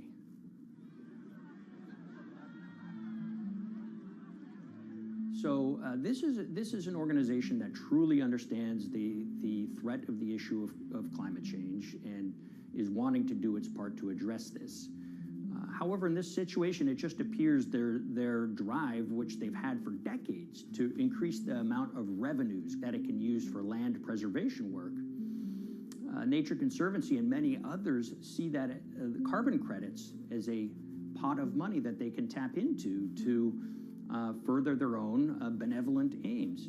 But unfortunately, what this has resulted in is claims of climate progress that just aren't really happening. So the Nature Conservancy defends vigorously these deals, and they and others will say, look, our projects are just following the rules that these registries set up. So some would also put some of the blame on the registries themselves because they're setting up the rules which allow these vapid projects to get up and sold. So we've reached out to all of the companies we mentioned in this story, including Disney. They didn't want to be interviewed for this story, but they all told us that, look, we have to rely on the experts out there, and those experts, they say, are these carbon registries that have been set up. Most of these Nature Conservancy deals are set up and sold on this exchange. It's called the American Carbon Registry. Now, it's the oldest of these registries that allow voluntary carbon credits to be sold. They've been around since 1996. What these offset registries do is they set up rules, and any carbon offset project has to follow those rules. But there's this tension that's always there. If the rules are too strict, then it's going to be very hard for carbon offset projects to get up and running. So there's this balance going on where the registries want rules that attract projects, but they don't want it to be so strict where it will disincentivize projects from getting listed. One of the challenges with designing carbon offset systems is that there are normally two people at the table. You have buyers and you have sellers. And to some extent, you have policymakers, but you know, the buyers and the sellers are really the ones with the expertise, with the incentive to really participate hard, make a lot of things happen.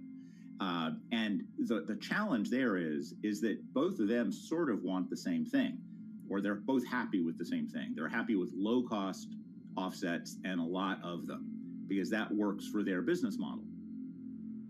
You end up, though, with nobody really representing the atmosphere, so to speak. Nobody's really representing the climate in those discussions. And so the policies end up biasing the whole system, and you end up in sort of a race to the bottom, and that's what we've seen happen. You know, when it comes specifically to the topic of carbon offsets, you know, I am a fan of carbon offsets in the sense that they can help mitigate climate change. They absolutely can. But, you know, if we're not going to do it correctly in a way that actually does help mitigate climate change, then it's nothing but a distraction. And, you know, after 30 years, you have to start wondering, is it really just a distraction? And that's really unfortunate, but that's where we are. Ultimately, what needs to happen is systemic change. You know, we're sort of nibbling around the edges with some of these different things. We need to change how we produce energy.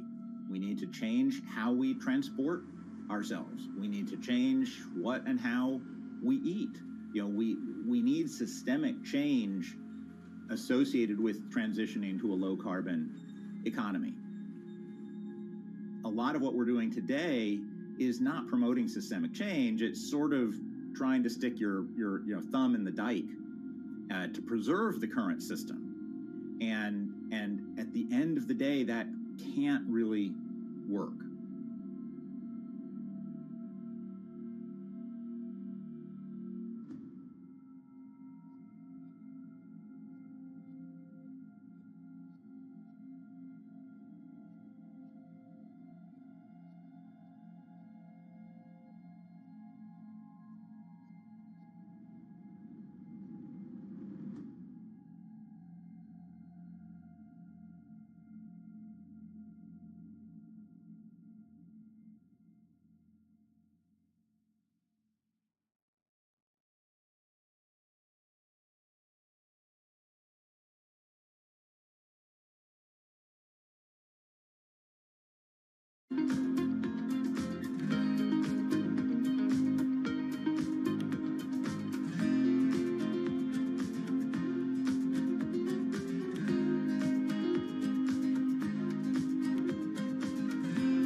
the Hyperloop. There's a good chance you've heard the name by now. This is the Hyperloop system. It can take people hundreds of miles in minutes. The Hyperloop, a series of tubes that would transport people in pods at ultra-high speeds over long distances. It's a remarkable new form of transportation that can whisk people from city to city in a flash. 29 minutes from New York to D.C., 30 minutes from L.A. to San Francisco. For years, we've been seeing these futuristic, utopian renderings of some cross between a spaceship and a monorail. But lately, the Hyperloop is becoming much more real. Yes. It was surreal to be even sitting inside a Hyperloop, and just even more incredible to actually be like riding down a track in something that was nothing more than a crazy idea 6 years before. Companies all around the world have been developing and testing the technology needed to propel passengers at speeds of over 1,000 kilometers per hour. But for many, speed is only the first step to unlocking the full transformational effects of a new mode of transportation. Fast is what we just sort of take for granted in the Hyperloop world. It's the network effects that really deliver the benefit. And that opens up a completely different scale of economic opportunity.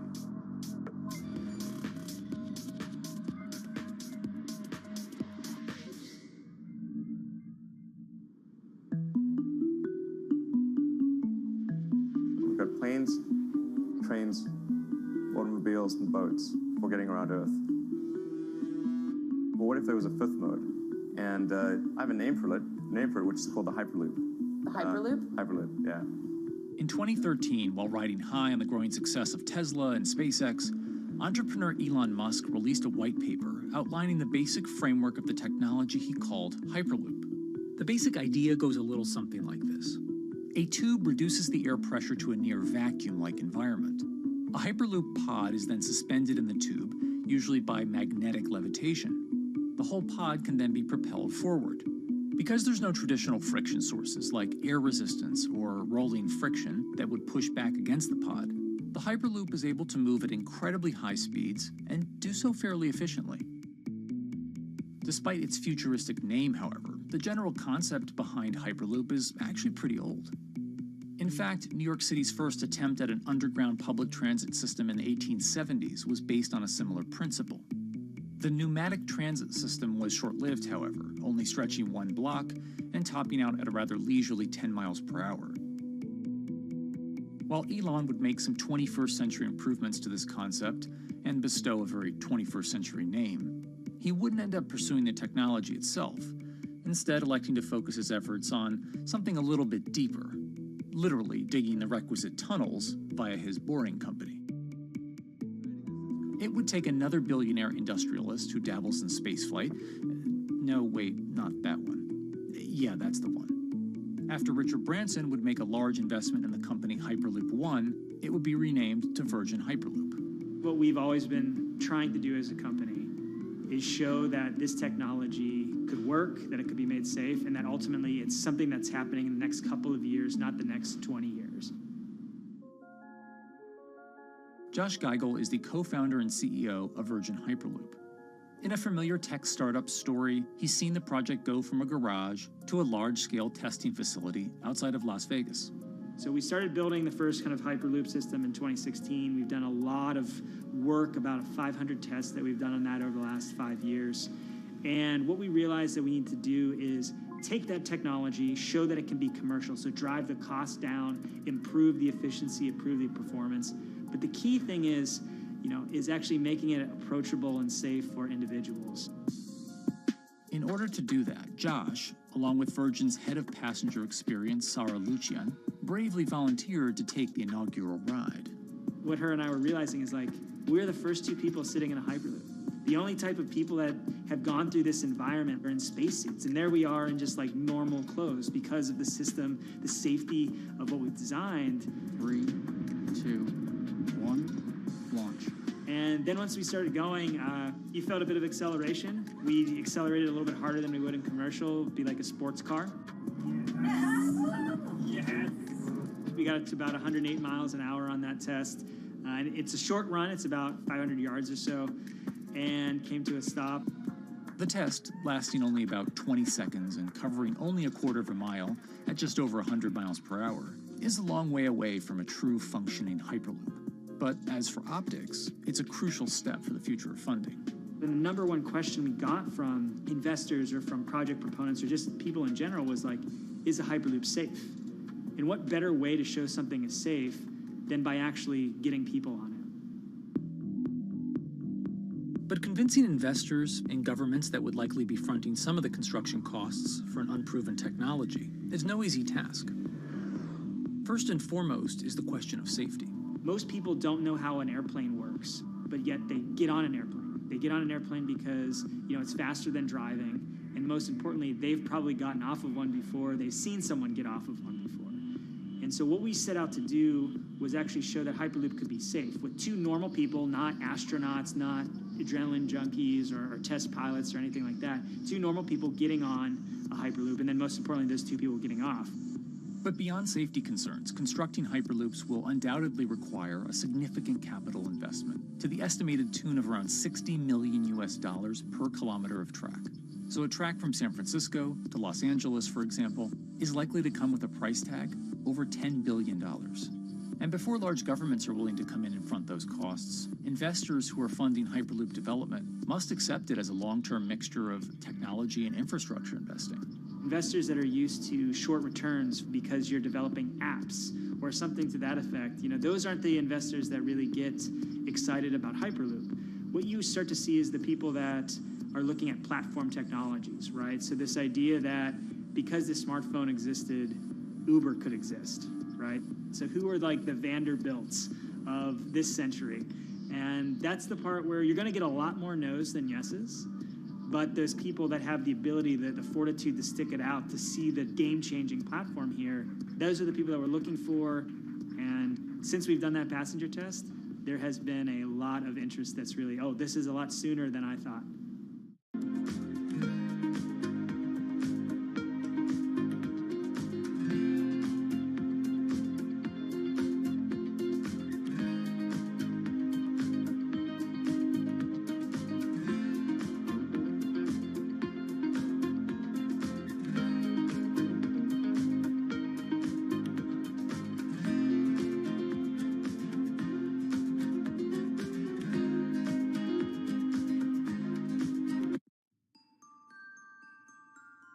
Envisioning the ripple effects of what Hyperloop could achieve, though, is fairly challenging at this stage of development.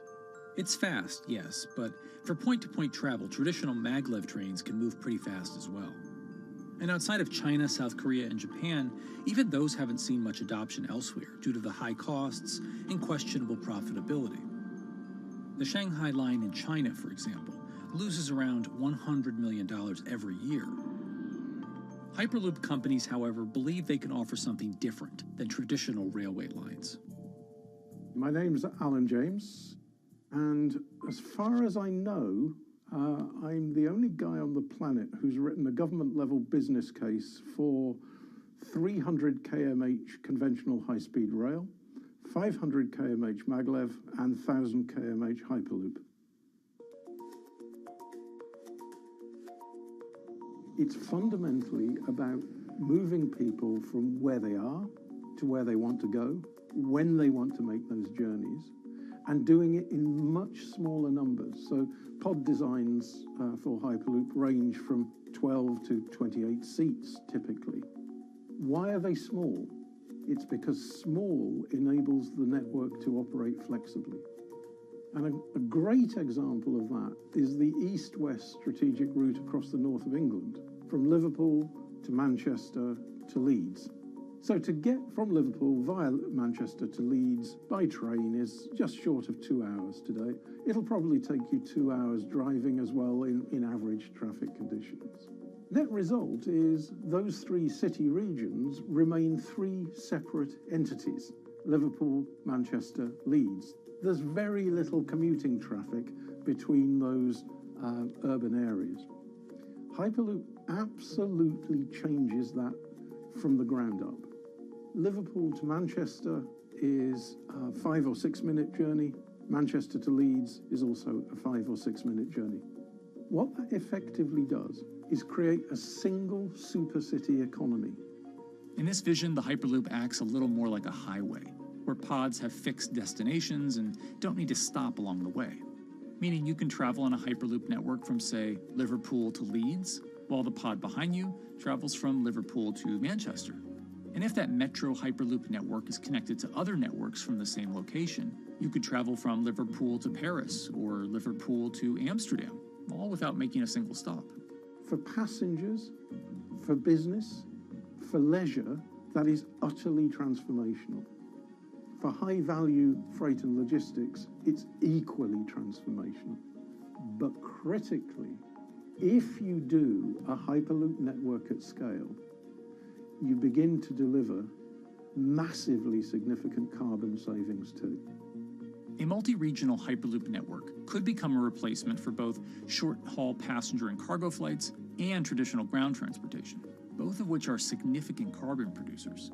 One Hyperloop-connected distribution hub, perhaps at an airport that is predominantly used for international air freight, replacing maybe 10, 12, 15 distributed road hubs.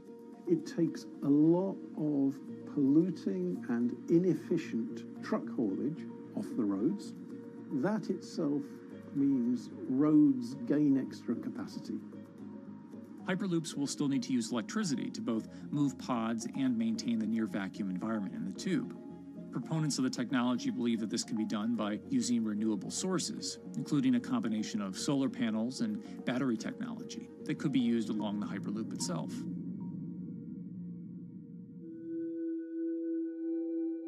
But even with all multipliers of time and carbon emission savings that a Hyperloop network may provide, the investment capital required to actually build such a network becomes even more economically and politically daunting. Committing doesn't mean spending billions on day one. Committing means, how do we phase it?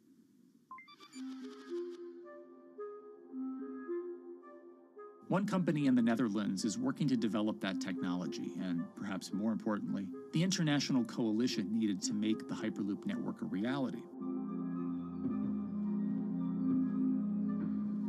So we are here in Europe's first full-scale Hyperloop test facility, where we can already prove every conceptual technology of the Hyperloop. This is Tim Houter, a co-founder and CEO of Hart Hyperloop, headquartered in the city of Delft. And while this testing tube might not seem as large as others, inside is a key technology to create the on- and off-ramp type infrastructure of a Hyperloop network. That is, a lane switch. That's something we can already test here. You can actually see it here, that the track is diverging from one track into two. That makes it possible to eventually split up the Hyperloop track in two sections. And in that sense, you can create a complete Hyperloop network that in the end will make it possible to travel, for example, over a whole continent. Take Europe, for example, with the same ease as you can now travel with a metro in a city. The nice thing about this magnetic levitation system that we've developed is that there's absolutely zero moving components in the track. So for example, if you have to do a lane switch, all you do is that the tube basically splits up, and statically the tracks also split up. And whenever the vehicle enters a switch, it either pulls itself to the right with its magnets, or it pulls itself to the left with its magnets.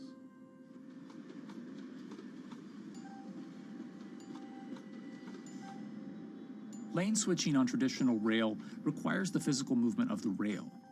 Even modern magnetic levitation tracks use lane switching techniques in order to transfer trains from one track to another. And this is a very crucial element, because this is the thing that limits the capacity and, in the end, the usefulness of the rail network. Because the moment that a track is switching, that means that at that moment you are creating an unsafe environment for the trains behind it. So you need a lot of space between trains. But in a Hyperloop, because you have no moving components in the track, all the vehicles can be much closer to each other. You can achieve a very high frequency and basically have your vehicles moving and merging in and out of the network very much like a highway. For now, though, Hart's physical testing has been limited by the size of their tube. Because the test track is only 30 meters long, they haven't tested this lane switch at speeds greater than 20 kilometers per hour. However, the company is working to build a new test site where it plans to increase that testing speed to 300 kilometers per hour. We're now in a phase where we have proven most of the most important technologies in the test facilities that we already have. And we have also demonstrated the viability and the feasibility of a network. If you look at all the subsystems that it consists of, most of those are proven systems, already demonstrated in lab conditions. So we don't really believe that the technology itself is going to be the biggest challenge. Because for all Hyperloop companies out there, actually building a Hyperloop system requires more than just a good product. We're talking about the safety aspects, we're talking about integration into the environment, we're talking about the social aspects. Do people feel comfortable traveling in such a system? So it's about all these different aspects, and the complexity is really getting all the different stakeholders that are relevant and that do need to contribute to bring this to market, to get them all following the same roadmap.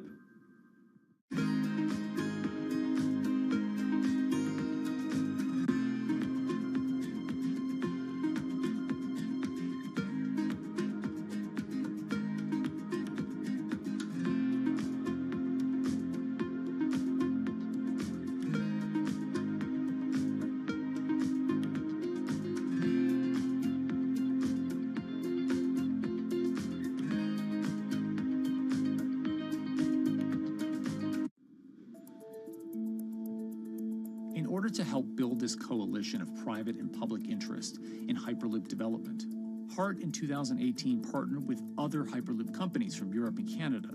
The goal was to define, establish, and standardize the framework to regulate Hyperloop systems.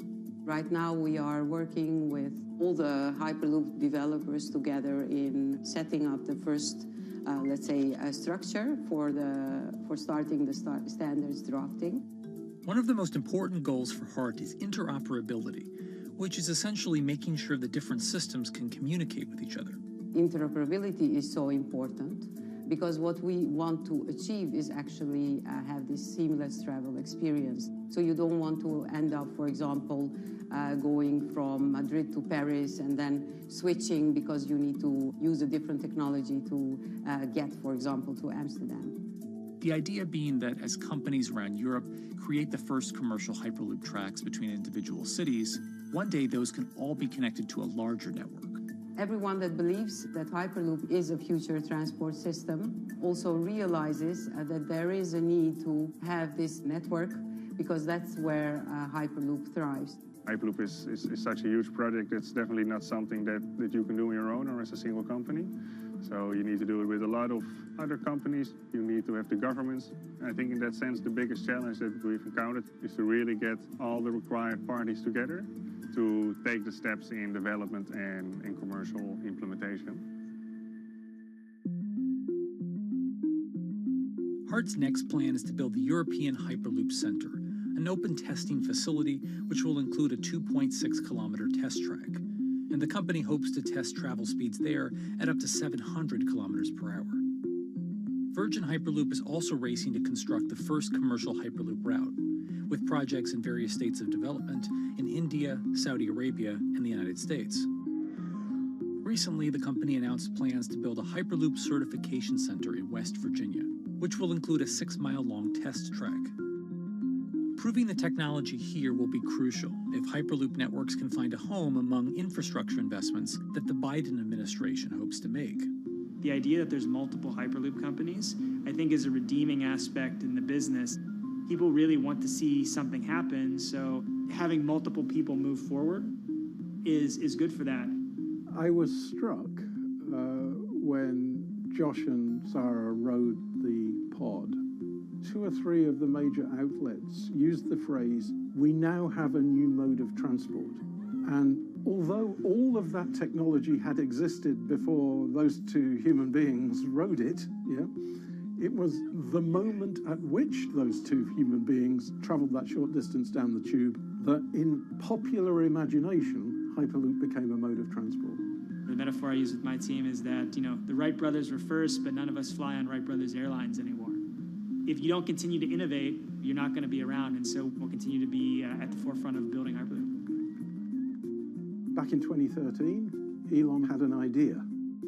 I think the difference now in 2021 is some brilliant engineers have spent real time grinding out the details. And I thoroughly expect the next 3 to 5 years to be decisive.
This week, how hydrogen can transform our energy usage.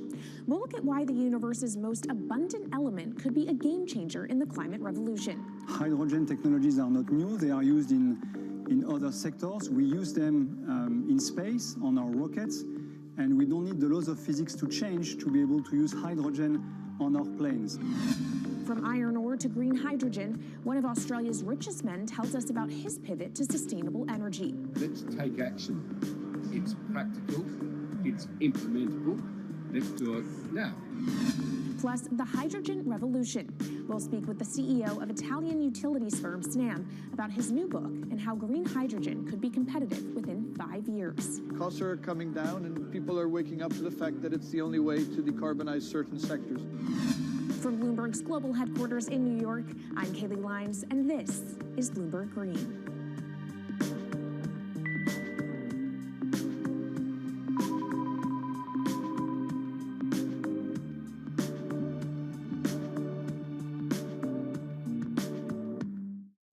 It's a new year, so here at Bloomberg Green, we're highlighting new solutions in the fight against climate change.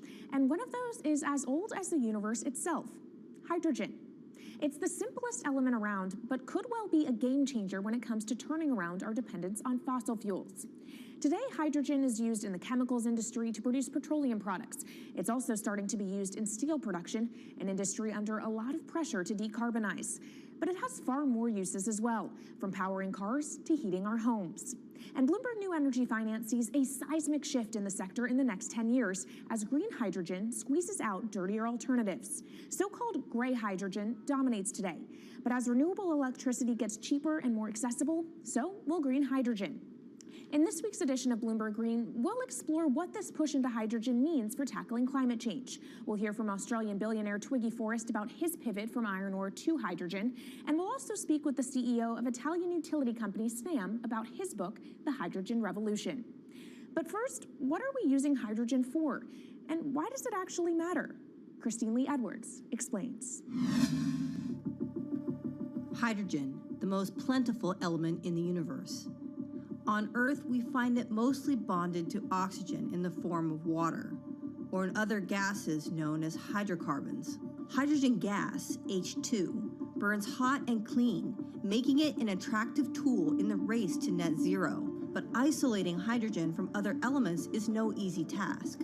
Today, the cheapest way to do this is via chemical processes that break up natural gas. This releases a lot of carbon dioxide. Another method is to use electricity to split water molecules in a process called electrolysis. Although there is no carbon byproduct, a lot of electricity is needed. And if this power comes from burning coal or gas, it negates the zero emissions goals of using hydrogen to begin with. Hydrogen produced in this way, powered by fossil fuels, is called gray hydrogen. If carbon capture and storage is used together with fossil fuels, then it becomes blue hydrogen. If nuclear power is used, it's called pink. And finally, green hydrogen is when it's produced via electrolysis and powered from renewable sources. This method is considered emissions-free. It's predicted that by the early 2030s, H2 made from renewables will be cheaper than that made from fossil fuels. But that hinges on the cost of electrolysis declining, which will be achieved through larger projects and an expansion of manufacturing. To be clear, vast amounts of H2 are already used today. Global production in 2018 totaled 117 million metric tons. This hydrogen is mostly used for its chemical properties, not as a source of energy, and very little of it is clean. Some sectors like steel could start using hydrogen for these chemical properties, replacing coal. Industries like cement and glass may also use hydrogen as a source of heat. Another advantage is its energy storage potential. It can be stored over long periods of time and used when more power needs to be added to the grid. It also could hold an advantage over batteries in heavy transport and shipping.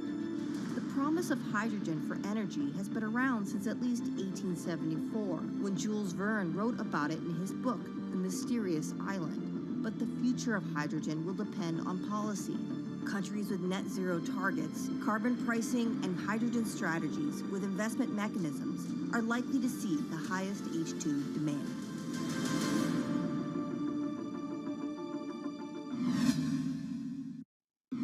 That was Bloomberg's Christine Lee Edwards explaining what hydrogen means for the energy transition. But how are businesses approaching the sector? Well, one of Australia's richest men is making a big play into hydrogen.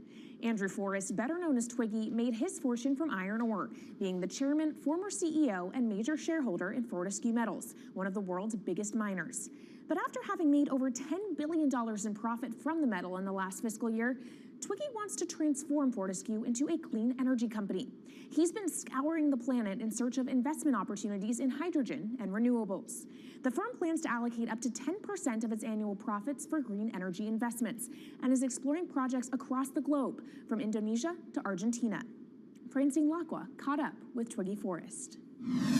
There's only one type of clean hydrogen, all the rest is dirty. Yeah. That is green. If you just say green hydrogen is clean, the rest is dirty, then you've actually nailed it. And, you know, anyone else who produces any other rubbish, any other argument, just look them there and say, why is global warming accelerating if anything you're saying is true?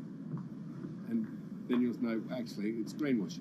Yeah, but there's a lot of greenwashing because I keep on being told it's a transition. We can't just, make the transition at a click of a finger. So what are we doing wrong? What can we do better? I don't remember the personal computer having to transition the typewriter. I really don't remember that.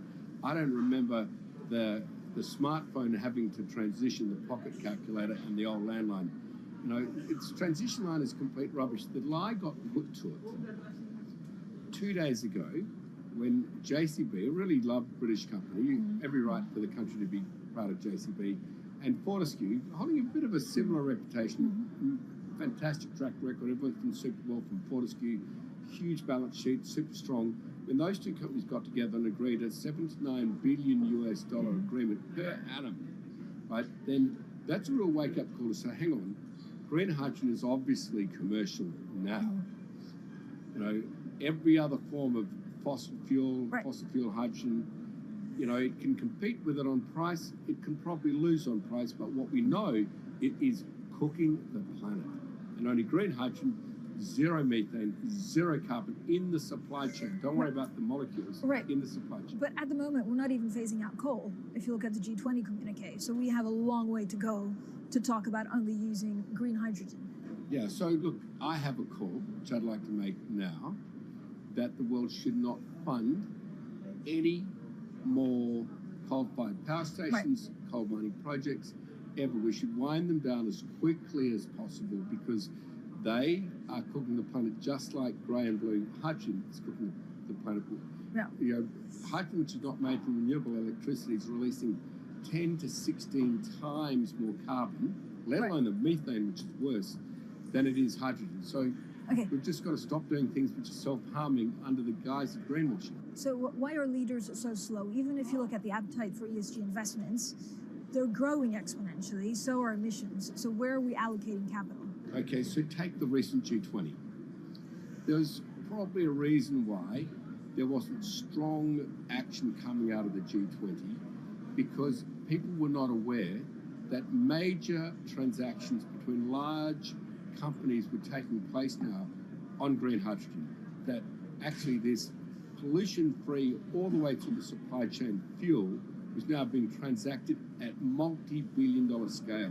If they'd known that, I don't believe any sovereign leader or any energy minister or climate change minister could not take ultra seriously that green hydrogen is now here to stay.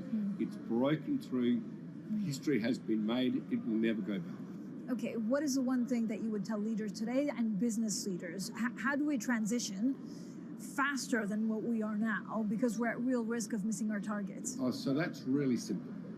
You stop funding, you stop subsidizing, you stop using money into fossil fuels. It could be carbon sequestration, it could be fuel rebates, could be anything.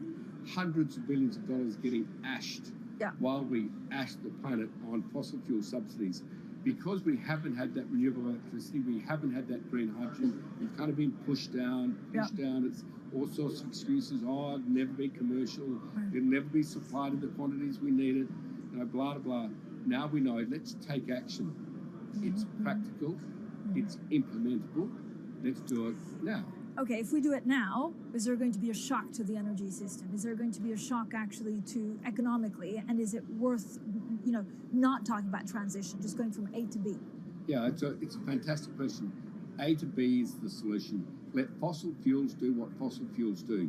Just burn their coal, burn their oil, burn the gas. At least they're pumping up carbon and methane into the atmosphere, honestly.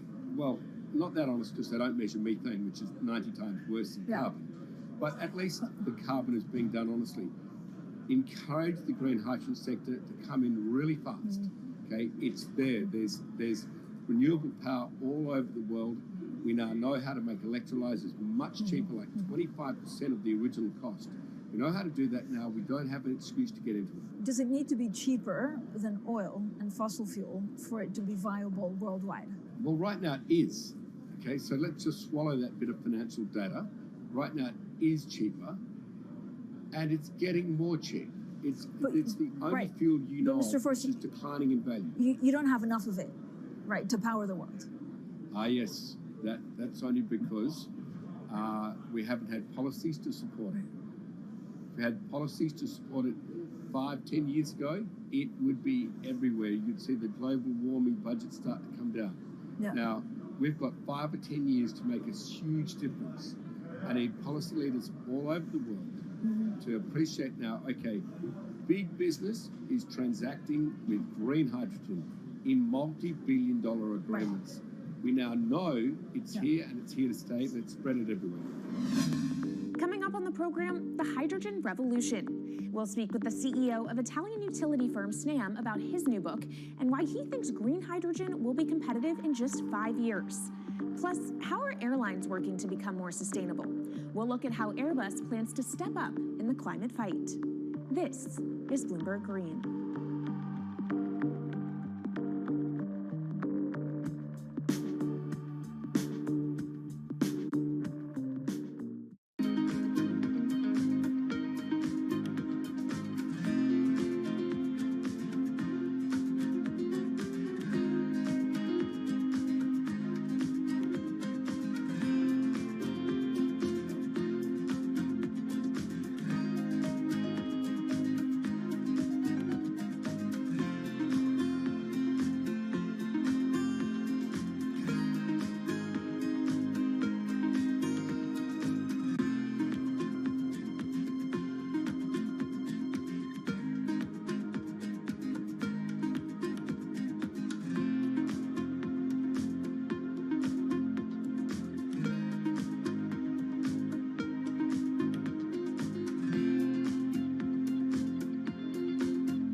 From Bloomberg's World headquarters in New York, I'm Kaylee Lines, and this is Bloomberg Green.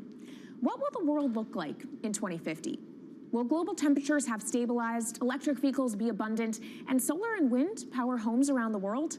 According to Marco Alvera, the CEO of Italian energy company Snam, that vision of the future could be a reality.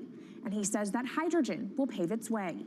As he tells it in his new book, The Hydrogen Revolution, Alvera's moment of reckoning came in November 2018 when he tasked the Snam Scenarios team with studying how Europe could reduce its CO2 emissions to zero by 2050.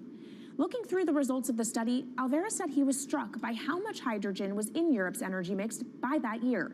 Beyond the abundance of hydrogen, the Snam model also predicted that it would be the cheapest form of decarbonized energy for many sectors, and that it could be cheaper than today's prices for oil, coal, and nuclear power. Our Maria Tadeo spoke with Alvera at COP26. It's happening all very fast. We see the cost of hydrogen coming down a lot. Hydrogen will play a big role in the energy mix. I don't know if it's going to be 15 or 25% of a fully decarbonized energy system, but it's going to be big. Costs are coming down, and people are waking up to the fact that it's the only way to decarbonize certain sectors, the so-called hard-to-abate sectors. And you say it's the only way and the costs are coming down. Where do you see prices moving? Because a lot of the reticence at times has to do with the pricing, that some argue, well, it's still not the cheapest option out of the market.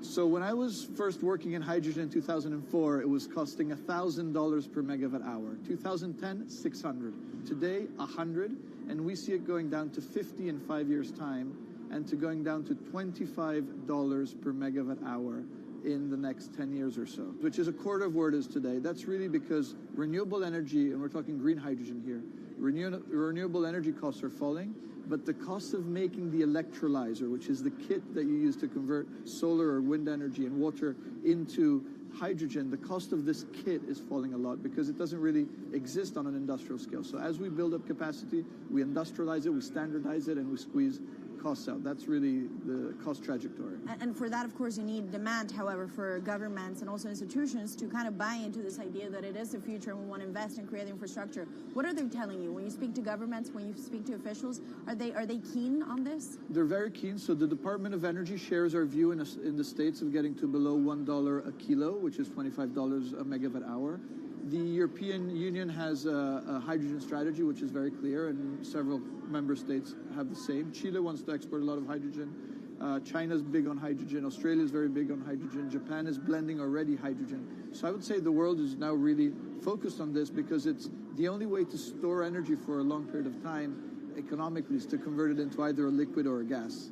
And of course, you talk about the price, but the other big component is the volume. You know, how big can you go? Where do you see that on a time scale? So wherever it's sunny or windy, you can produce very cheap hydrogen eventually. And so compared to oil and gas, which are concentrated in few parts of the world, it's going to be very democratic from that point of view. So every sunny place, every desert, every ocean wind can be turned into hydrogen that we can put on ships, in pipes, and really start trading it around the world. So it's going to happen a lot faster than a lot of people think. So, and when you say a lot faster, what is that in time? As I said, $50, which is essentially oil parity within 5 years. And then, depending on how quickly we ramp it up after that, we could get to $25, which is coal parity before the end of the decade. And in big scale. In big scale, because once you get to coal parity, that's the only way we're going to get China and India to stop burning new coal.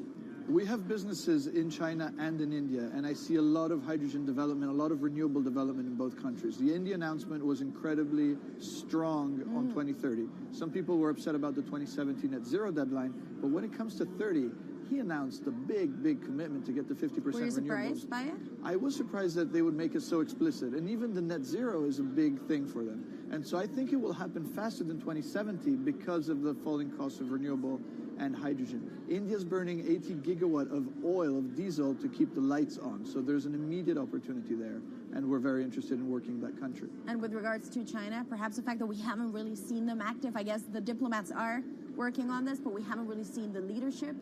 It's going to be technology, it's going to be industry. I think China has committed to a net zero, which is very important. At the G20, China was clearly behind the 1.5 degrees. So I think a lot has been achieved between the G20 and COP, and I think what's really important is to see in the coming years how quick it's in our hands to make part of this happen in 5 years, or it could otherwise happen in 15, 20 years. It's about building the project. The capital is there.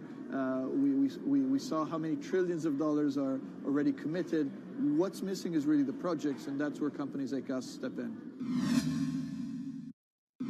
Marco Alvera, CEO of SNAM there, speaking with our Maria Tadeo.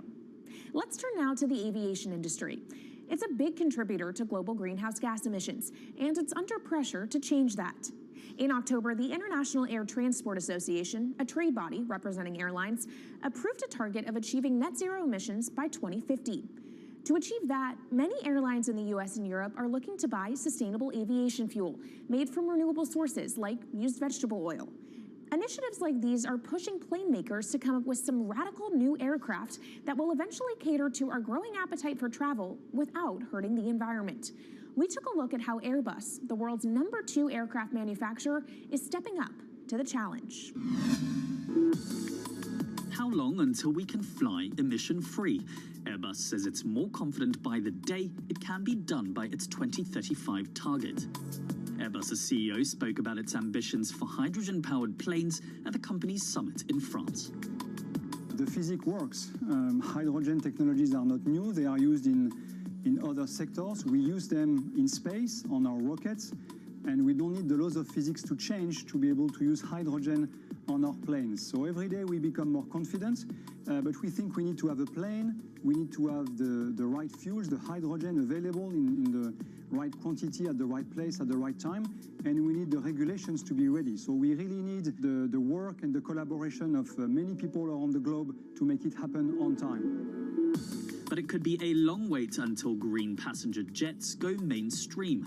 Larger aircraft with more than 150 seats are not expected to feature globally until about 2050. That means manufacturers and airlines today are under growing pressure to ramp up short-term innovations to cut their carbon. In the long term, meeting the ambitious plans for so-called green hydrogen means building a giant industry almost from scratch. To make that happen, British airline EasyJet is among those saying governments need to get involved and fast. Aviation's emissions over the last 3 decades leading up to the pandemic grew by about 80% to over 1 gigaton, and that's projected to double by 2050. According to Bloomberg NEF, about half of the airlines with the largest global market share have set net zero targets by that same date, nearly 3 decades away. Coming up, from blue sky projects to the bottom line, we'll speak with our Bloomberg NEF expert Meredith Annex and dig into their models about how hydrogen fits into the future energy mix. This is Bloomberg Green.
Bloomberg's World Headquarters in New York, I'm Kaylee Lyons, and this is Bloomberg Green. Now let's bring in Meredith Annex, our Bloomberg NEF hydrogen specialist, to talk more about how hydrogen could change the energy landscape. So Meredith, what place do you think hydrogen is likely to have in the future energy mix globally? Hydrogen's this incredible solution for us as we look to decarbonize because it's a perfect solution in areas that are hard to electrify. So where we like to think about hydrogen playing a role, it's in things like heavy industry, especially where you need a feedstock as well as energy source, and in things like dispatchable power, long-haul transport, maybe even shipping and aviation. That sounds great that it can be used for such diverse industries. At the end of the day, though, how much is this going to cost? Well, that's the amazing thing about hydrogen, because depending on how you make it, it can actually see significant cost declines in the future. So when we're talking about clean hydrogen, we usually mean green hydrogen produced from renewable electricity. And in that case, your hydrogen is almost as cheap as the renewables that are used to make it. So if you're in a place with really good renewable resources, you'll be able to have cheaper hydrogen. But even in places with less good resources, we think that hydrogen can be cheaper than $1 per kilogram, which is the price of unabated hydrogen today, and around $8 per million BTUs for those who prefer to think in energy units. And that can be achieved anywhere in the world by 2050, we believe. All right, so let's talk about kind of the pros and cons list. I don't know where cost fits into that, but what are the advantages to hydrogen over other renewables, and then what are the drawbacks? Yeah, main advantage is the fact that hydrogen can serve roles that electrons struggle with. And that's things like seasonal storage, for instance, or just anything where you need storability, where electrons are harder to store, hydrogen is going to be easier.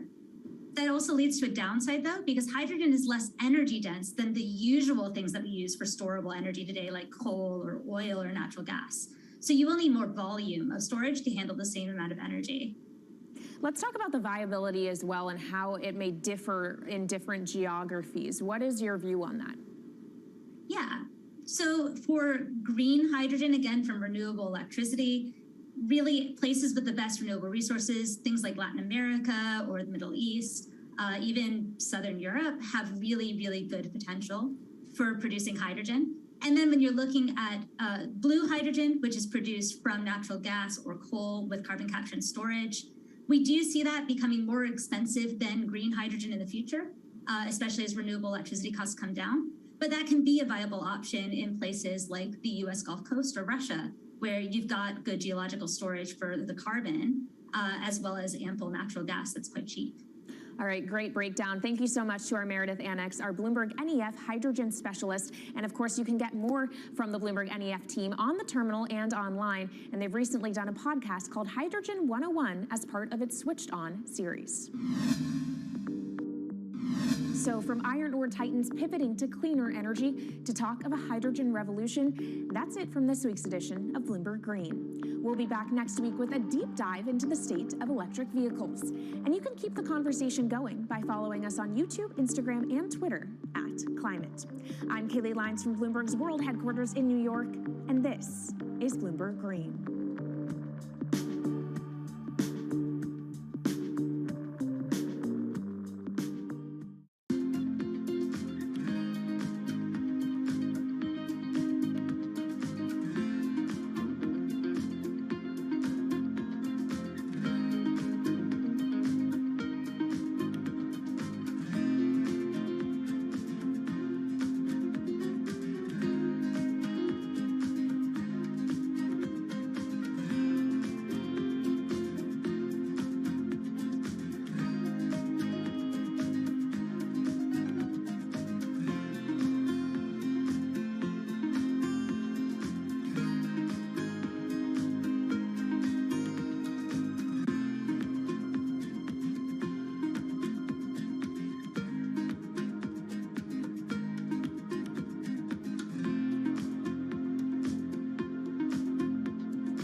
we just heard from David as well. 44,000 utility workers are working around the clock. 117 people have been rescued in Florida and pre-deployed the largest search and rescue response ever. This, of course, Biden speaking about the federal response to Hurricane Ian. He also said that it will take months and years to rebuild after the hurricane, and the federal government will cover 100% of the cost to clear massive debris. Yeah, there's definitely a cost to human lives, a cost to individuals, and all of that certainly takes some time to rebuild.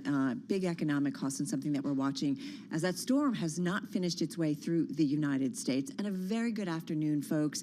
It is Friday, September 30th, 2022. Carol Massar along with Tim Stanovic. We are live at our Bloomberg Interactive Broker Studio, streaming on YouTube. And it is quite a day, quite a week, quite a month, quite a year, quite a third quarter, because we are wrapping up the third quarter. Well, let's get some details on the numbers. And for that, we turn to Doug Krisner, who's standing by. Hey there, Doug. Hey, Tim. Hi, Carol. A mixed picture right now for the stock market. And as I speak, we are making a move lower here for the Dow, the S&P, and the NASDAQ. I think markets are really struggling today with the notion of higher rates and their potential to create global instability.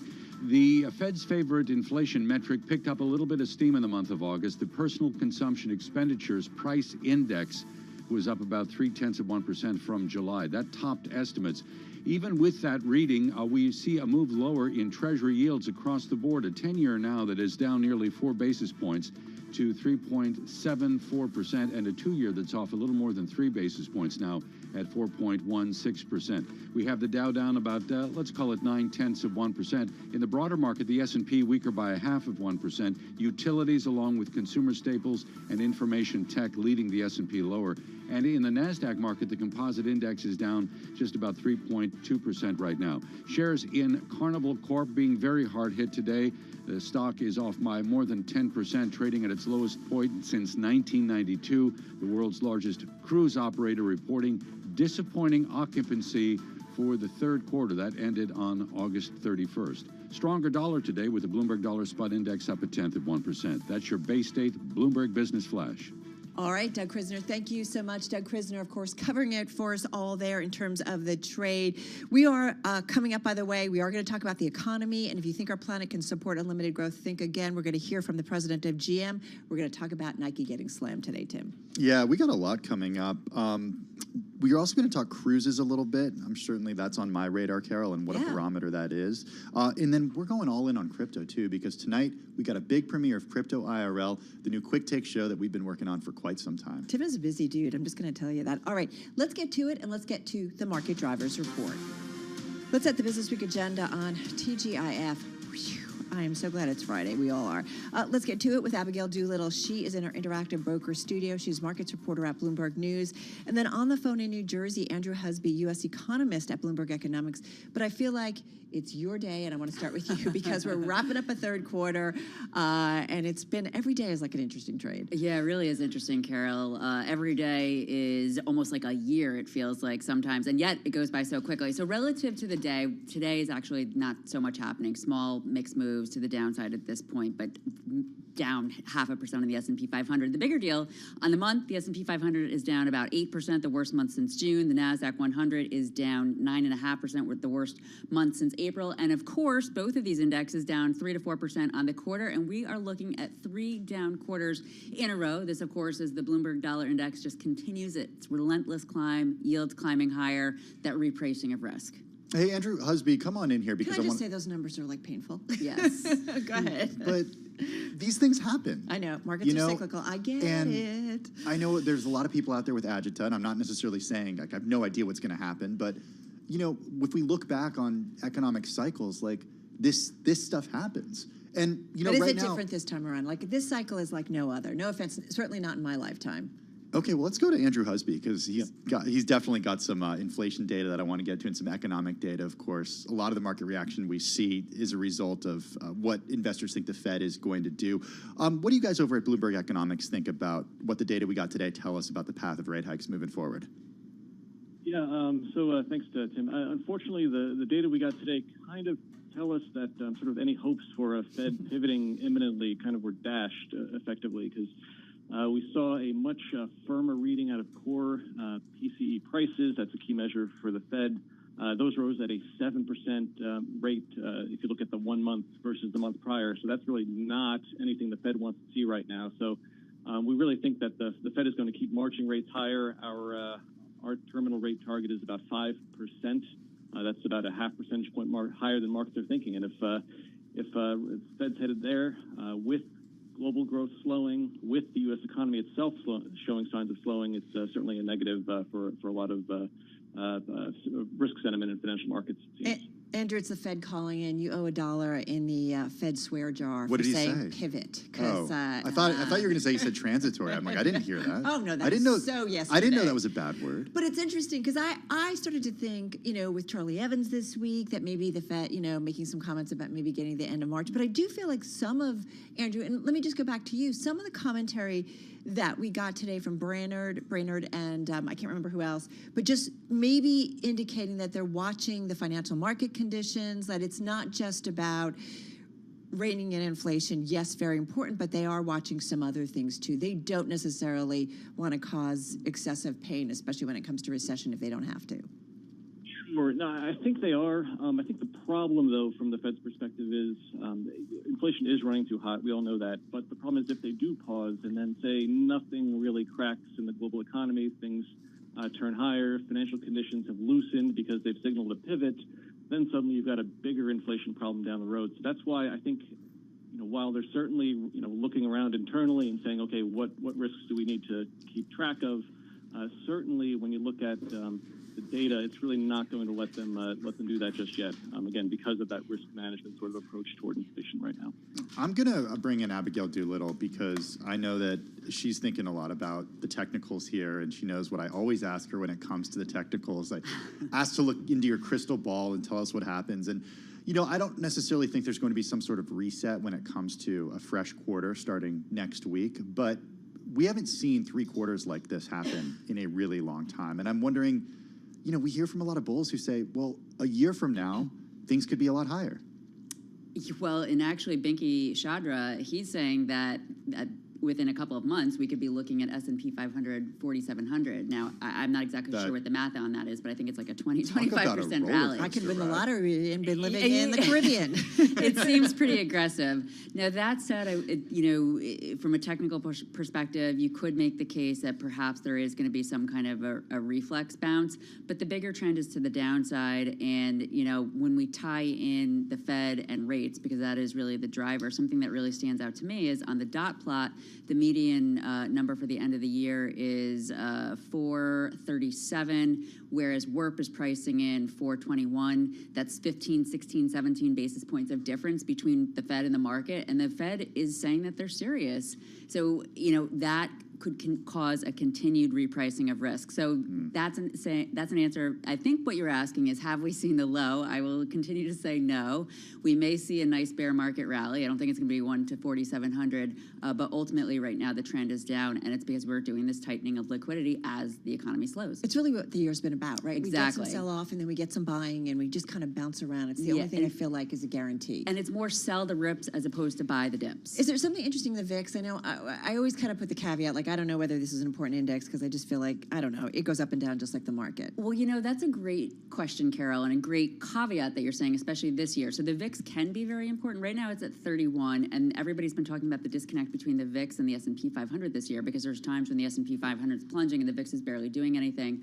Some of the insight that I've gotten is that institutions are just not as heavy risk, so they don't have the need to hedge. So the VIX is not behaving quite as much. So to your point, the VIX might not be as useful as a tool right now to gauge volatility. Super smart. Hey, Andrew, saved you 20 seconds. Jobs report next week. That's our key focal point, obviously, for you guys. Yeah, certainly. So right now, what we've seen over the last few months is job growth has slowed, and we've seen a pickup in participation. So that technically would maybe make the Fed's job easier if it continues, but the population is aging. We think there isn't much more room for the labor force participation rate to come back. So I think that does mean more wage pressures and more Fed hikes ahead. Interesting times, man. No doubt about it. Andrew Husby, U.S. economist at Bloomberg Economics. Thank you, as well as thanks to Abigail Doolittle, markets reporter at Bloomberg News. Well, let's get world and national news. For that, we turn to Denise Pellegrini in the Bloomberg newsroom. Hey, Denise. Hey there, Tim. Well, Hurricane Ian flooding South Carolina this hour. Governor Ron DeSantis says well over 1 million people are without power. And the other issue with Lee County that they've asked support from is they had a water main break for their county water utility. That means that the county does not have water at this point. meantime, Governor DeSantis also warning the death toll will rise. President Biden promising the federal government will bear the cost. We also just heard from President Biden saying the Nord Stream pipeline leak was deliberate sabotage. We're watching the situation with Ukraine, Russia closely. Vladimir Putin vowing his annexation of occupied regions of Ukraine is irreversible. Secretary of State Antony Blinken voicing opposition. This territory is and will remain Ukrainian. And Ukraine has every right to defend its land, to defend its people, and to take back the territory that Russia has seized from it. And that's Secretary of State Antony Blinken there. Republican lawmakers asking the State Department to save documents related to U.S. diplomats in COVID quarantines in China. More on that from Bloomberg's Nathan Hager. Bloomberg News has seen a letter from Congressman James Comer and Michael McCall to Secretary of State Antony Blinken. The lawmakers say 16 diplomats and their family members were held against their will in China and may have been pressured to turn over intelligence. They base that on whistleblower correspondence and reporting in the Washington Post. A Chinese foreign ministry spokeswoman says any accusation the diplomats were pressured is, quote, groundless and preposterous. In Washington, I'm Nathan Hager, Bloomberg Radio. All right, thank you, Nathan. Global News 24 hours a day. I'm Denise Pellegrini, and this is Bloomberg. All right, Denise, thank you so much. Denise Pellegrini with World and National News, in for Nancy Lyons on this Friday. Hey, great story by your co-host over on Quick Take. You guys have a new crypto show coming up, you and Katie Greifeld. We'll talk about that a little bit later on. Yeah, but she's kind of, she's been doing a lot. It's not just the crypto like an show. Octopus. She's got like 1 million arms, and she's doing TV, radio. Yeah, and earlier this week we were shooting something print. for the crypto show, and she was like, I need 5 minutes because the magazine is about to close, and I need to proofread this story. She also does the Bloomberg quiz. She does. Right? How'd you do this week? Not as great as I had hoped. Did you go anonymous, or is your name in there? I'm okay with putting my name in there. I know you, when you don't do well, go anonymous. Well, I went anonymous because with I took it yesterday. I don't know. I mean, I want people to see when I do well, but I want to hide when I don't do well. I think it's pretty simple, Carol. Tim, it's your therapist calling. All right, so let's get to it. Katie How much are you going Greifeld. to charge me? Here's the title on the story. It is in the current issue of Bloomberg Businessweek, which, by the way, just out on newsstands, online on the Bloomberg terminal, and, of course, at bloomberg.com/businessweek. Cash, go figure, guys. It's a legitimate asset class for the first time in decades. Yeah, rates on 3-month Treasury bills are hovering near 3.3%, the highest since 2008. 6-month bills yield 3.9%. The latter is above the 10-year Treasury notes yield, but with negligible duration risk, so a measure of sensitivity to the interest rate changes. That can be particularly destructive in extreme market environments. It's all about, you hear people say this, right? Capital preservation. And this is one way to have done it. It's one way. I wish I had done it earlier in the year.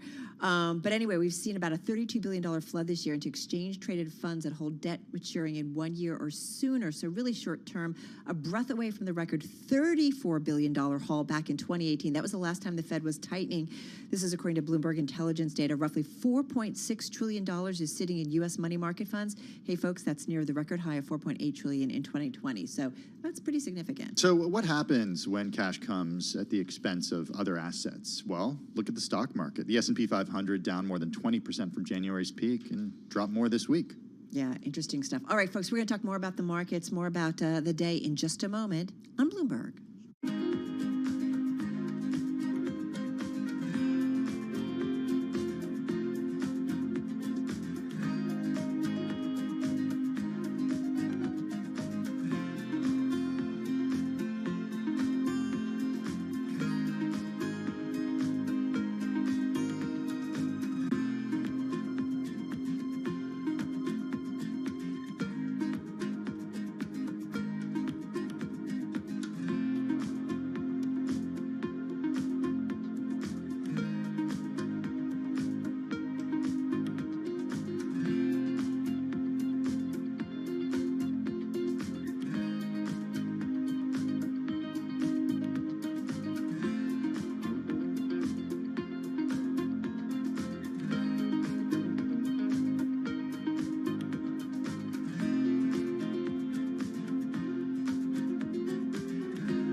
facts, headlines, and breaking news 24 hours a day at Bloomberg.com, the Bloomberg Business app, and at Bloomberg Quick Take. This is a Bloomberg Business Flash.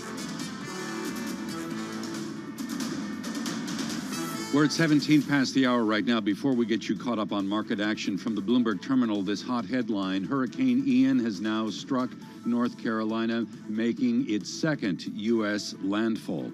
We're at 17 past the hour right now, and equities trading weaker but off-session lows. The Dow Industrial Average is off about 0.7% right now. In the broader market, the S&P with a decline of about 0.3%. It's been a choppy day of trading, but we are seeing weakness in utility, consumer staple, and information tech shares. NASDAQ comp is off just about 0.1%. Markets have been struggling through the day with this idea of higher interest rates. I think that's a given, right? Well, they also have the potential to create global market instability. That is some of what we have seen in the last week. We also had today the Fed's favorite inflation metric picking up a little bit of steam in the month of August. We're talking here about the Personal Consumption Expenditures Price Index. It was up in the month of August by 0.3% compared to July, and that August reading was ahead of estimates. All week, the Fed has been reinforcing this idea of aggressive tightening, a little more nuance today. Charlie Evans, the head of the Chicago Fed, was saying rates may need to plateau next year. We've got the 10-year Treasury down nearly 5 basis points in yield right now at 3.73%. The Dow off 0.7%. NASDAQ comp down 0.2%. S&P weaker by 0.4%. I'm Doug Krisner. That's your Bloomberg Business Flash. All right, Doug Krisner, thank you so much. And just to reiterate, a big story, obviously, and we're concerned for those people down south. Hurricane Ian hitting South Carolina, making the second U.S. landfall. Well, I have to say, we're going to switch gears, talk about a piece that I absolutely love, and add it to your list of concern, strategy, and outlook thinking, and really plays into that headline about Hurricane Ian. This story, it's a Bloomberg Opinion column. It asks, how much more economic growth can the planet sustain? And folks, if you thought it was endless, think again. The piece by Mark Buchanan, a columnist for Bloomberg Opinion. Mark this afternoon joins us on the phone from France. Mark, good to have you with us this afternoon. As you write in your piece for Bloomberg Opinion, you are a trained scientist. So give us the lens that you're looking through right now when it comes to economic growth theory. Sure. So I'm a physicist by training, natural scientist, and there's a really interesting kind of argument that's been going on between natural scientists and economists for about 50 years. So economists and you know, everyone knows that we rely on economic growth for our societies to function, and economic growth has been a great thing in many ways. It lifted many people out of poverty, gives us lots of interesting, you know, gadgets and tools, and makes life easier, improves life expectancy. However, at the same time, we have lots of negatives. There's pollution. There's lots of environmental degradation, and so you know it's difficult to kind of weigh up these two, the positives and the negatives. And this argument that's been going on for 50 years between economists who generally say economic growth is great, we need more of it, we just need to find out how to continually get more growth in the future. And the natural scientists, especially environmentalists, ecologists, biologists, who said, look, we have a finite planet. We can grow to a certain extent, but the more we grow, the more burden we put on the planet in terms of pollution, disrupting natural processes on which we really rely in the end for recycling, clean air, clean water, and all those things that eventually go into our ability to produce things usefully.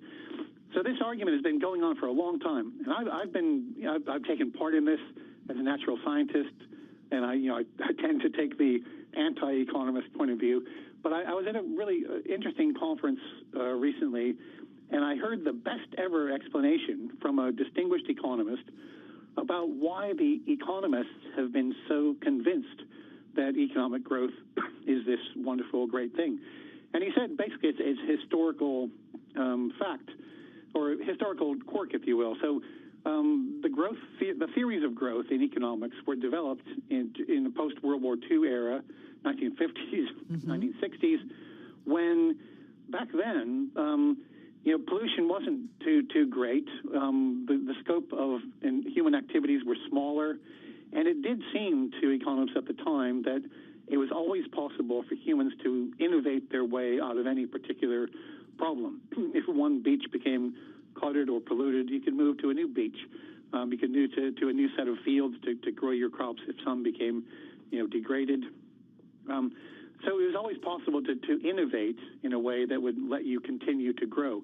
And this idea of the possibility of perpetual innovation was built into the basic mathematics of what is called growth theory, which has been a cornerstone of economics for about 50 years.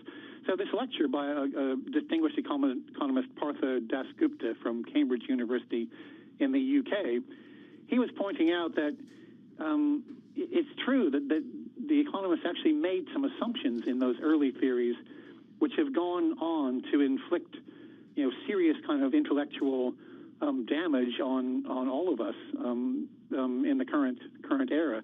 And the reason is that nature was never really included in the growth formulas that economists and governments around the world have relied upon. So I won't get into the details, but there's a simple formula for growth, and there's a bunch of factors that contribute to it. And the biggest one is our ability to innovate, have new technology, knowledge, learn about the world. Another thing that contributes is resources, minerals, oil, that kind of thing. Human capital, our ability to find labor, etc. The one thing that was never really included in the growth theories were the way that nature does lots of processes that we don't even think about, such as providing clean air, clean water, and recycling all the things, taking away the lots of detritus that we produce in our productive processes. And so Dasgupta has generalized the prevailing theory in a new kind of formulation, which shows you how we really do depend on nature. And what he's essentially proposing is a new form of accounting that would include, that would go beyond GDP. GDP generally just measures the things that economists think about. The human part of productivity. Yep. Just got 20 seconds left. I've let you go because I think it's like you have to get into this, but 20 seconds. So take away, what do we have to do here? Right. So the most compelling point is that economics has traditionally excluded nature from its accounting systems. We need to include nature in our accounting systems. Governments around the world need to start doing this. Tallying up the degradation of natural resources and including that next to the positives that come out of economic growth, so we get a clear picture of what we're doing. It fits into so many of the ESG conversations we have been having. Mark Buchanan, columnist for Bloomberg Opinion. Check it out.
Broadcasting live from the Bloomberg Interactive Broker Studio in New York. Bloomberg 1130 to Washington, D.C. Bloomberg 99.1 to Boston. Bloomberg 106.1 to San Francisco. Bloomberg 960 to the country. Sirius XM Channel 119. And around the globe, the Bloomberg Business app and BloombergRadio.com.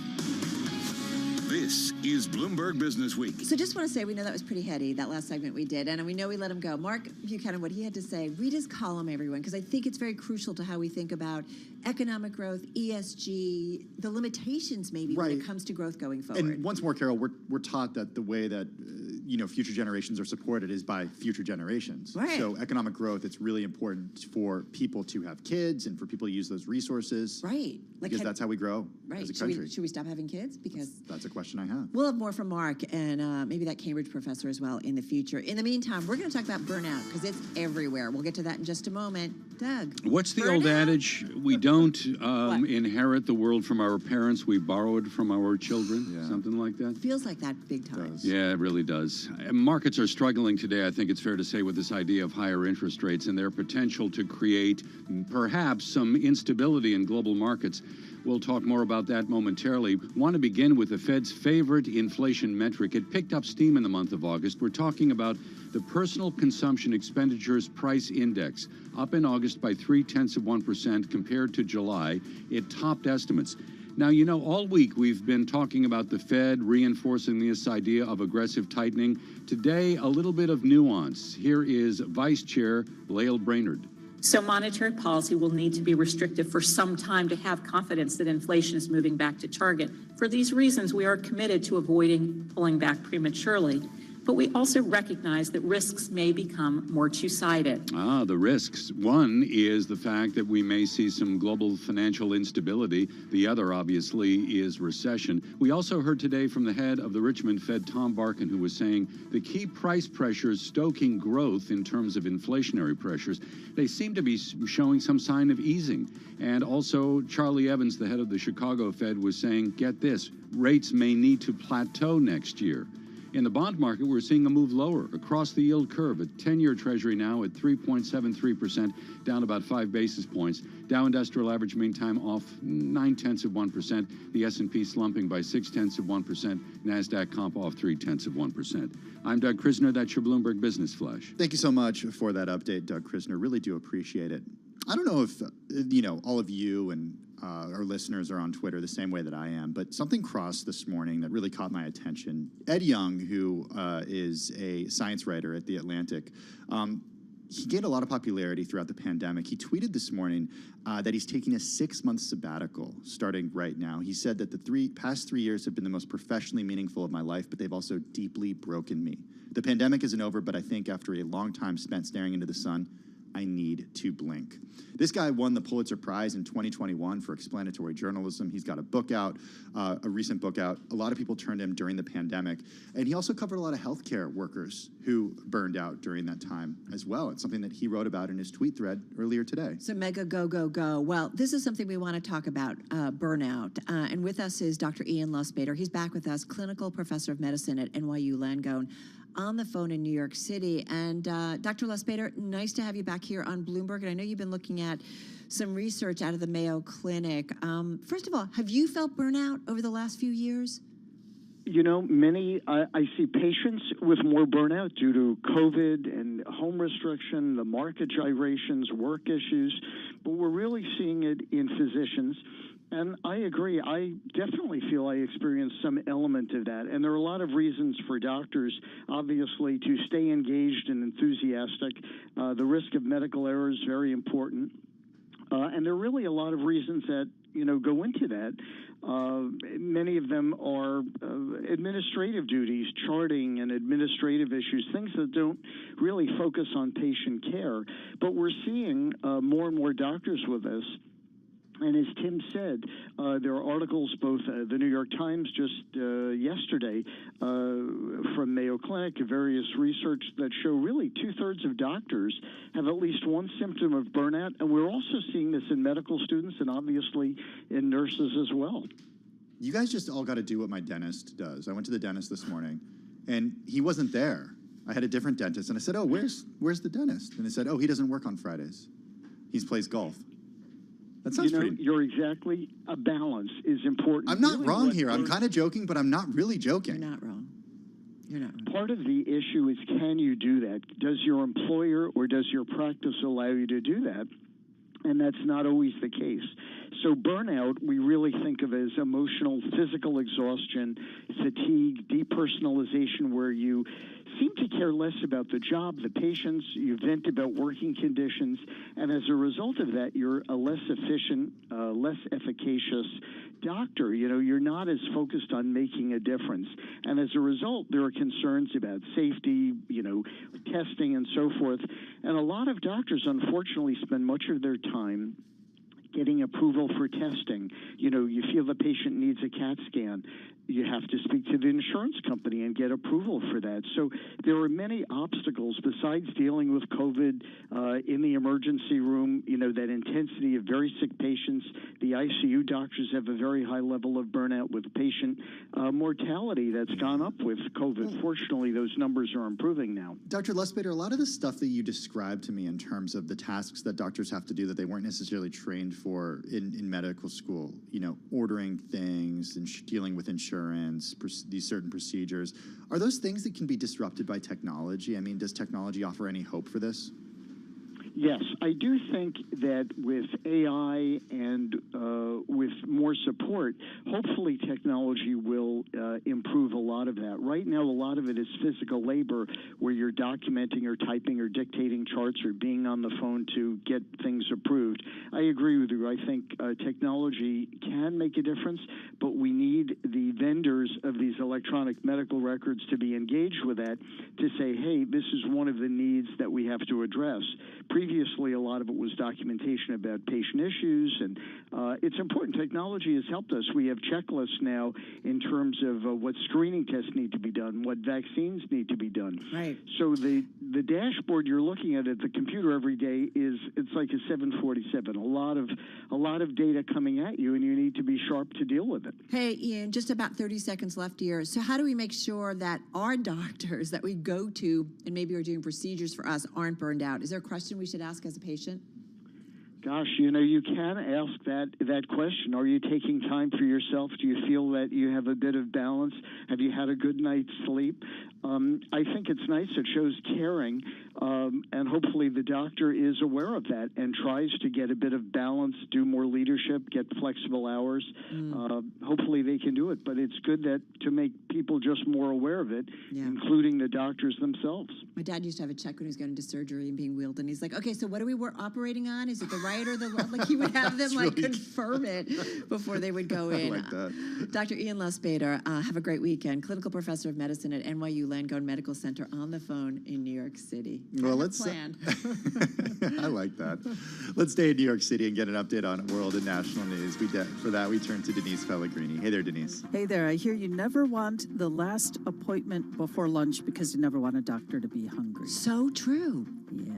All right, Hurricane Ian, it has made landfall again, guys. This time in South Carolina, President Biden addressing the nation about Ian. Ian already causing flooding on the South Carolina coast after wiping out parts of the West Florida coast. The situation in Florida is far more devastating. We're just beginning to see the scale of that destruction. It's likely to rank among the worst of the nation's and the worst in the nation's history. And Biden sending the National Guard to help and promising the federal government will bear the cost of rescue and recovery there in Florida. And Biden says rebuilding could take years. Meantime, Governor DeSantis in Florida says power is a big issue right now. The power is a big issue. There are people that are working. I think Lee and Charlotte have about 15% restored. There's going to be able to be some more restored likely in the relatively near future. Bloomberg News, though, reporting some parts of Florida, well, they could be without power for months.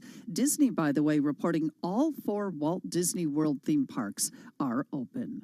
President Biden, meantime, calling the leaks on the Nord Stream pipeline in the Baltic Sea deliberate sabotage. Biden also telling reporters Russian statements about the leaks shouldn't be trusted. NATO Secretary General Jens Stoltenberg calling for an investigation into the leaks. We support also the efforts of which are ongoing efforts of investigation to reveal the facts and to determine who was behind these attacks. And Russia annexing Ukrainian territory today in a Kremlin ceremony. Global News, 24 hours a day, on air and on Bloomberg Quick Take. I'm Denise Pellegrini.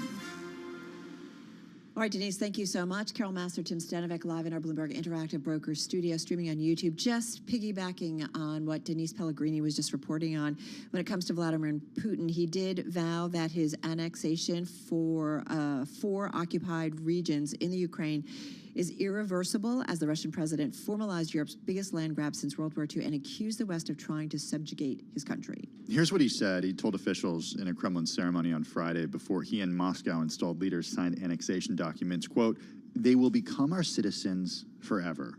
Putin demanded Ukraine stop fighting and begin talks, but refused to negotiate about the territories he's absorbing. Quote, "We will use all means available to us to defend our lands." Yeah, I mean, this is pretty remarkable. And I've got a dad and his brothers who fought in World War II, and you just think about this is pretty remarkable to see what has happened. I think it was a war we thought would be over quickly.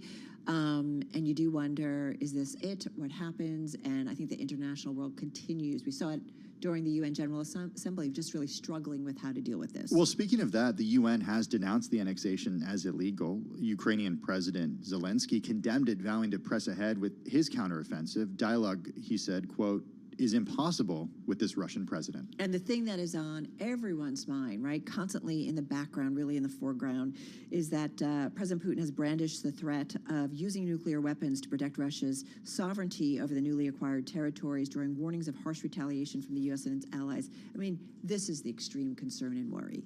Yeah, it really is, Carol. And right? it also makes me question what happens. You know, you said that many in the international community thought that this war would be over quickly.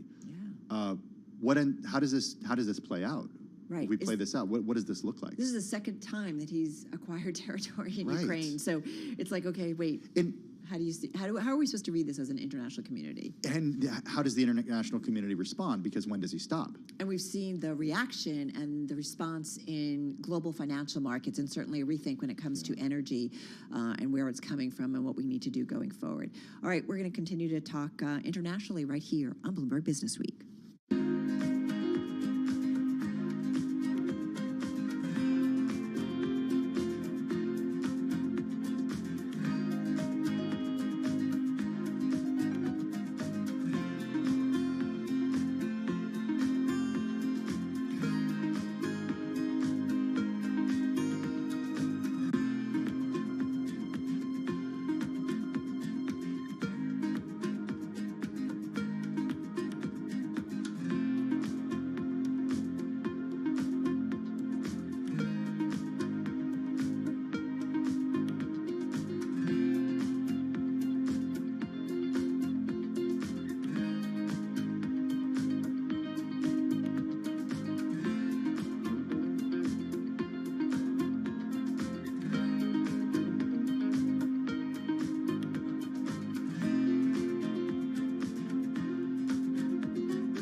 facts, headlines, and breaking news 24 hours a day at Bloomberg.com, the Bloomberg Business app, and at Bloomberg Quick Take. This is a Bloomberg Business Flash. The equity market is in retreat today. We are very near session lows as markets struggle with the notion of higher interest rates and the potential for market instability. Today, we learned that the Fed's favorite measure for inflation picked up steam in the month of August. The Personal Consumption Expenditures Price Index up about 0.3% compared to July. This was hotter than forecast. All week, the Fed has been reinforcing the idea that aggressive tightening is needed to combat inflation. And it appears to be having the desired outcome. The University of Michigan reported the median 5 to 10-year inflation expectations down to 2.7%. That's the lowest that we have seen since April of last year.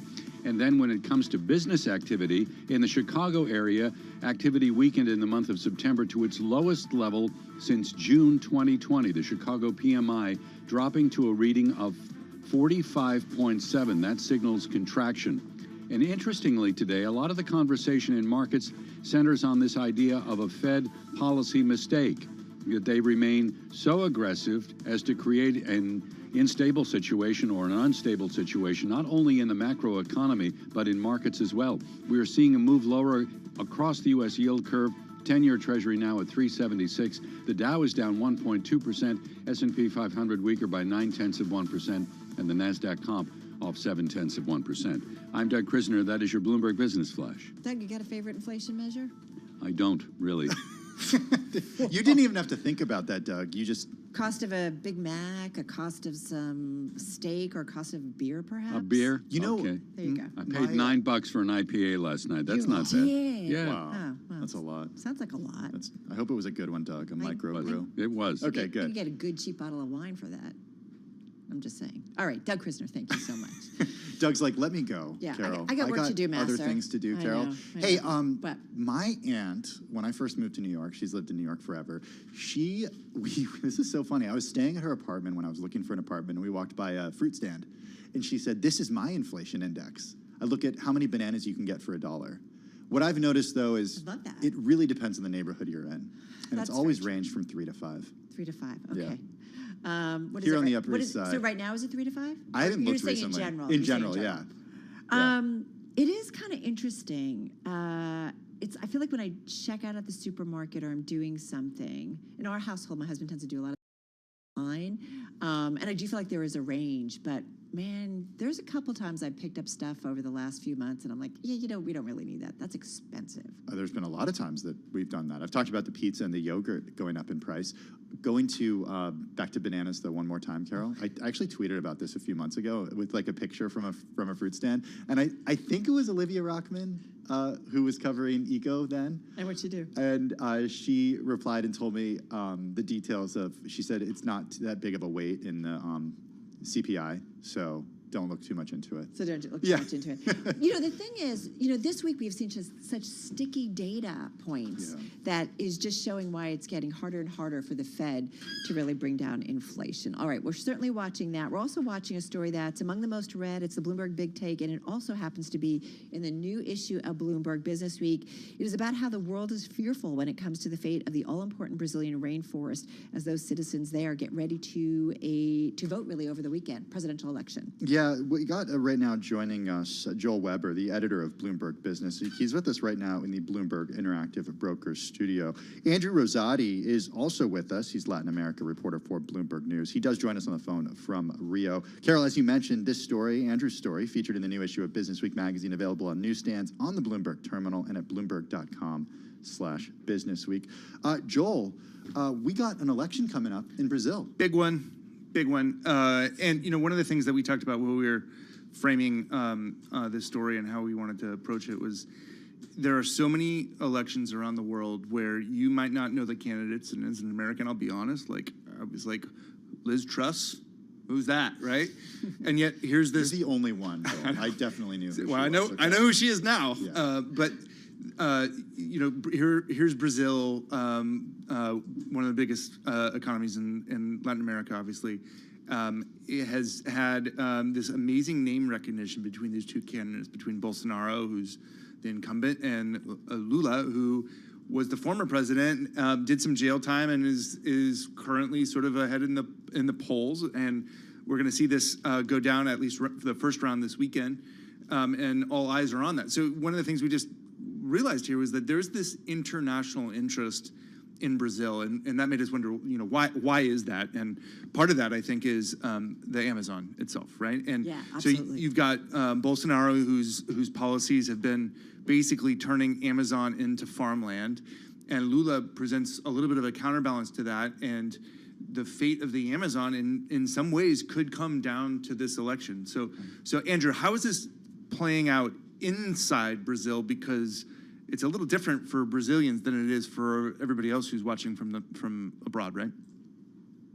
Yeah, that's correct. I would say for this election is very, very much what the analysts are saying is, and the polls are right, it is ultimately could be a rejection of Bolsonaro.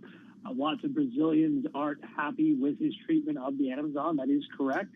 But on the ground, especially in the big cities like Rio, Sao Paulo, and in a lot of the countryside, the fear is more pocketbook issues. Inflation is very high, and one of the big themes of this election that Lula is really hitting on is the issue of hunger. We're seeing hunger rise to levels, not by some studies, more than the biggest in a decade and a half, but others many as 30 years. And it's a really common and painful theme to see Brazilians rummaging through the trash, panhandling in big cities, and then on the countryside too. Even rural farmers are really struggling to make ends meet, and that's really what the biggest fears in this election is. Not just this push to get Bolsonaro out of power, but how people are going to put food on the table. Andrew, I thought it was really interesting in the piece how you write about how the world views the Amazon and what the world has been saying for the last few years. I mean, even, when I was in grade school, remember we would do those things where you'd adopt part of a forest in the Amazon in Brazil, and it's essentially they're saying it's the Brazilians are saying, hey, you guys did this to your own forests. Why can't we do it to ours?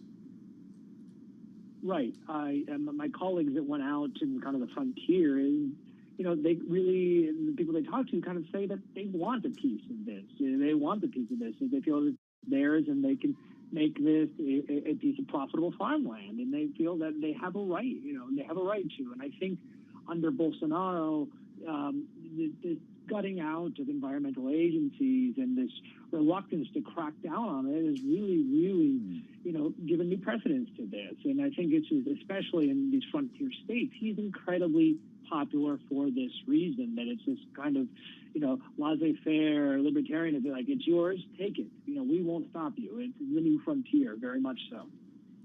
So, okay, at this point, and we know the importance of the rainforest, and it's not just for Brazil, but it's for the world, especially as we look at hurricanes and the devastation in terms of climate change. Having said that, do we have any idea of who might ultimately win when all is said and done? And just got about 30 seconds.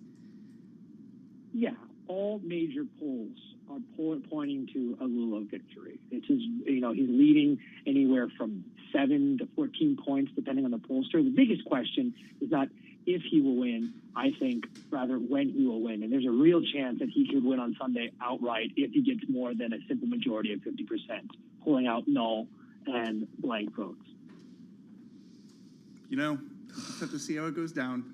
It's like the fate of the world in the balance. No pressure in Brazil. We've had such heavy climate stuff Yeah. today, this week, and this is why you've got to watch elections around the world and policy moves around the world. We got to leave it there. Andrew Rosati, Bloomberg News Latin American reporter, thank you so much. Joining us on the phone from Rio, along with the editor of Bloomberg Business Week, Jill Weber. That new issue, it is out on newsstands on the Bloomberg and online at bloomberg.com/businessweek. Check it out. This is Bloomberg.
the close. Bloomberg's comprehensive cross-platform coverage ahead of the U.S. market close starts right now.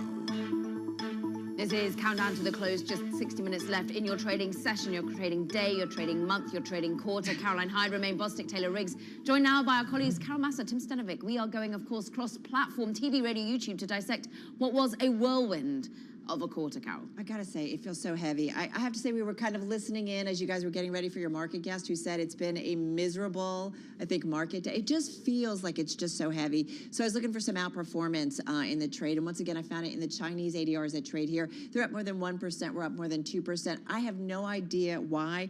I mean, the Hang Seng China Enterprises Index has lost about 14%, ranking as the worst performer among major equity benchmarks globally this month. I mean, the Chinese recovery is faltering. There's still concerns about COVID, but nonetheless, we're seeing some strength today. Maybe the Chinese government offering that rare tax incentive for residential purchases helping out there, Tim. Well, one place where we're not seeing strength is Apple. Shares again down. In the last 3 days, it's been down close to 8%. It's weighing on the S&P 500 today. Third day in a row. It's wiped out more than $180 billion in market cap over this time. We got to go back to what happened earlier this week. Of course, the news that hit Wednesday's trading day, the company backing off production plans to increase production on the new iPhones, and then it got that rare downgrade yesterday, but shareholders still selling. When a micro story is a macro story. And let's talk about the macro, let's talk about the bigger picture. On a day where the S&P 500 is near session lows, we're just off about 0.8% at the moment. We're down by some 28 points, but volumes are actually higher. We're seeing downdraft of more than a percentage point on the Dow. We're off by 307 points. You're seeing 67 points lost on your NASDAQ. That's currently off by 0.66%. Russell 2000, your only area of green, but only just up 1 point at the moment, Taylor. You're really not seeing areas of green on an individual sector level as well. Real estate is the only sector in the green, and you're up about 1.2%. Everything else, at least on the day, is down in the red as well. And a lot of it is so many of those rate-sensitive sectors, which utilities, I mean, you're looking at another 1.7% loss or so. I will say, though, on the quarter, as much as we've been negative about it, discretionary and energy, Romaine, are the sectors that are green for the quarter. They did hold up, but now there's some concerns about whether that discretionary will hold up deeper into this year and into next year. You take a look at Carnival Corp, those shares down 22% here on the day. Remember, a lot of those services and travel businesses that held up pretty well as people continue to spend on things like cruises and airfare trips here. But Carnival reporting that its volume, its total capacity right now, a little bit lighter than what the street was looking for. That's going to be a concern. We also got some numbers out of Las Vegas, basically saying that tourism there actually slumped a little bit as well. You're seeing Las Vegas Sands and some of the other casinos move lower here on the day. Las Vegas Sands down about 2%. And we should point out that the drop in LVS today, 2%, that actually wipes out its gains for the year. It had been one of the few bright spots on a year-to-date basis. Meta Platform higher on the day, but still just an awful quarter and an awful year right now for Meta. Meta still down 59% year-to-date. And Nike, which also surprised a lot of folks last night, particularly with that big jump in inventory, those shares down 12% here on the day. Getting absolutely hammered. And this is the story, I think, for me, is the volatility, whatever asset class you looked at, whether it be equities, bonds, whether it be FX. But let's just for a moment look at the NASDAQ 100. For our radio audience, we're looking at a deeply bifurcated third quarter. Basically, we rallied hard up to 18, call it 19%, all the way to mid-August. Then down, down, down we went, basically eclipsing that run-up. We've overall just had a tale of two cities, it feels like. A tale of two cities, and it feels like that's some of what the Fed has to deal with, right, as it continues to watch that strong job market. But yet, also, as we got another hot inflation print today, continue to work on reining in inflation. The Fed number 2, we're talking about Fed Vice Chairman Lael Brainerd weighing in on all of this, and she did say we have to consider spillovers as policy tightens globally. Having said that, she also said, get ready for some more higher rates. It'll take some time for the full effect of tighter financial conditions to work through different sectors and to bring inflation down. So monetary policy will need to be restrictive for some time to have confidence that inflation is moving back to target. For these reasons, we are committed to avoiding pulling back prematurely.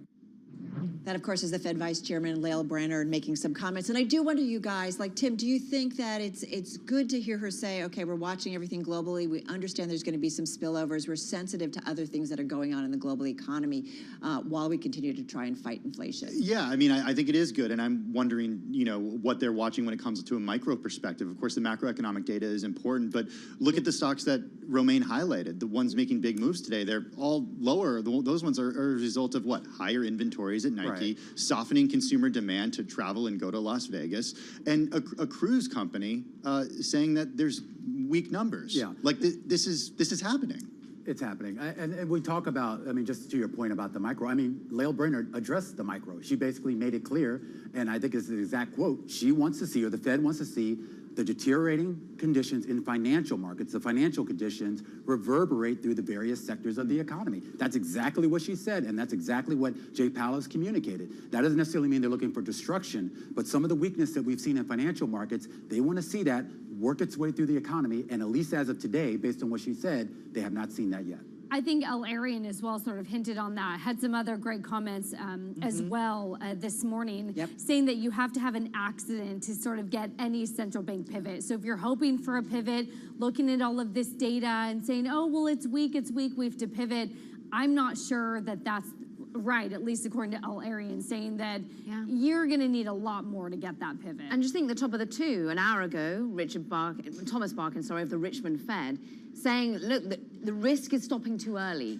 still. They're not worried about some of the worries in the markets, some of the spillover effects, some of the Bank of America highlighting some of the instability we're starting to see in the credit markets. They're more worried that the inflation overshoot, the inflation reigning higher, is more destructive on this economy for now. And I know up on the TV side, you guys are showing the PCE hot surprise. I mean, to see another hot inflation print today, if you were doubtful about the Fed slowing, or if you were thinking that the Fed was even considering or starting to think about slowing down, when you get another hot inflation print like that, I know it's an August number, but nonetheless, it's just a reminder that the Fed's going to keep on raising rates, and so will other global central bankers. All right, well, the quarter is over, which of course means that we're going to start hearing from companies in the next few weeks that are reporting their latest earnings. And that's why it's so important for us to look at the commentary about how they're thinking about for the remainder of the year and into next year when it comes to softening demand. Show me a bright spot based on some of the pre-announcements that we've had and some of the other corporates speak. Any bright spots, companies that basically come out and say, yeah, we're going to crush it in Q4. I can't think of one. Cue the crickets. Crickets. Yeah, maybe we'll figure out something when we come back in an hour's time or so. All right, guys, we got to wrap. We're going to continue our conversation, our cross-platform on radio, TV, YouTube. We will be counting you down, wrapping up the Friday trade, the month trade, and the third quarter trade. We'll count you down to the close on this Friday.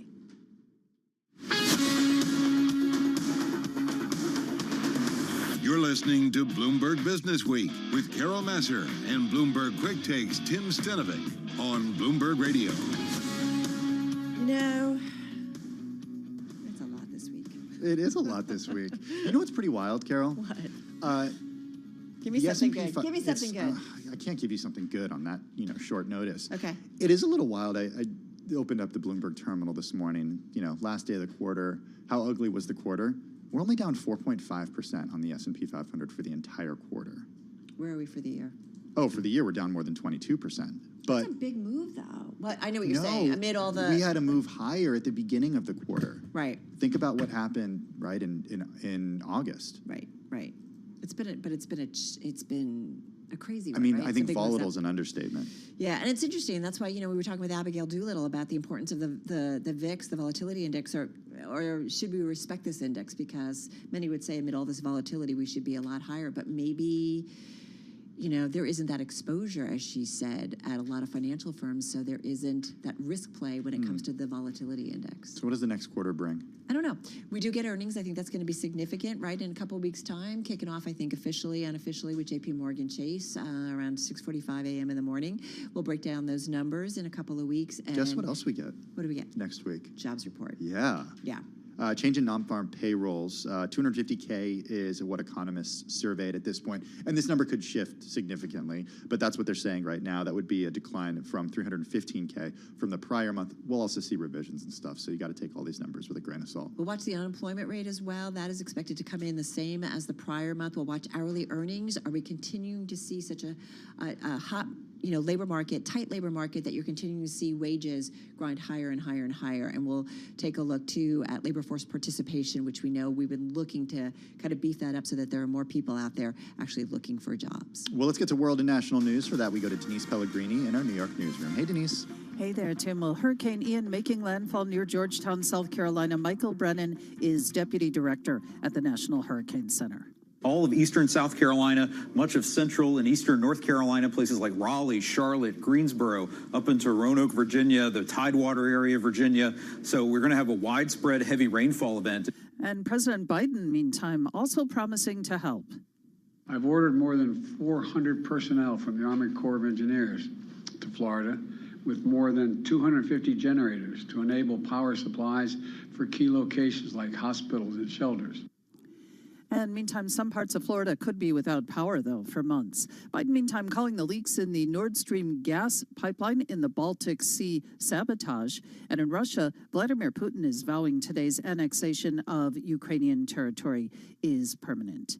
And this year's Nobel Prizes will be handed out next week. Bloomberg's Nathan Hager reports from Washington. Jailed Russian opposition leader Alexei Navalny and the main opposition leader in Belarus are atop the shortlist for the Nobel Peace Prize from the Peace Research Institute Oslo. The group puts out predictions every year. It says both Navalny and Svetlana Tsikhanouskaya are vocal critics of Russia's invasion of Ukraine, and a shared peace prize between them would be seen as a clear protest of Russia's aggression and Belarus's assistance. The Oslo group has predicted Peace Prize winners before, but it didn't guess last year's recipients, journalists Maria Ressa and Dmitry Muratov. In Washington, I'm Nathan Hager, Bloomberg Radio. All right. Thank you, Nathan. And global news, 24 hours a day, on air and on Bloomberg Quick Take, powered by more than 2,700 journalists and analysts in more than 120 countries. In the newsroom, I'm Denise Pellegrini, and this is Bloomberg.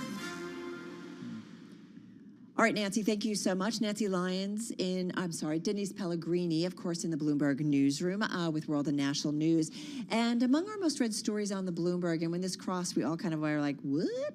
I ran to your desk. You did run to my desk. I was like, this is cool. We got to talk about this. You're like, this should be a gainer because Twitter shares are higher today. Well, also, I know nothing is higher except for, a handful of companies. I have to say, trying to get gainers for our 4 p.m. for simulcast. the last 2 weeks for you has been pretty tough. Well, we had a good rally one day this week. I was off that day. Today was really difficult to find some significant gainers. Okay, so let's talk about the scoop from Ed Hammond. Hollywood's Ari Emanuel said to seek Musk Twitter settlement.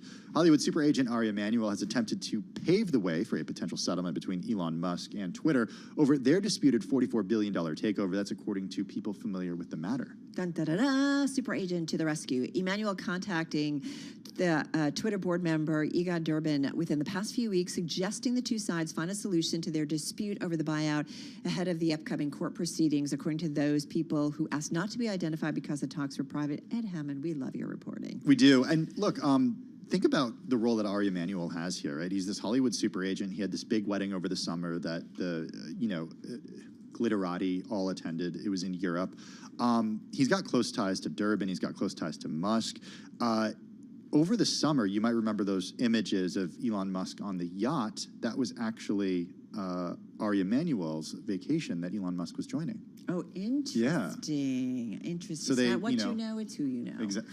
I mean, speaking of... It's whose yacht you know. Speaking of who you know, I spent a little bit of time last night reading all of the text messages that have come out in discovery with this lawsuit, because it is a who's who of people sending messages to Elon Musk. I think I heard on TV earlier, I can't remember who said it, but I thought it was really clever. It's like, okay, so now we can do a new season of Entourage. These text messages are amazing. You've got to go check out the Bloomberg terminal. Elon for Musk? these stories. Yeah, the ones that people sending Elon messages. Oh, okay. All right. Celebrities. It's like we have to do a reading around a table of the text messages. It would be really great. This is Bloomberg.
updates, headlines, and breaking news 24 hours a day at Bloomberg.com, the Bloomberg Business app, and at Bloomberg Quick Take. This is a Bloomberg Business Flash.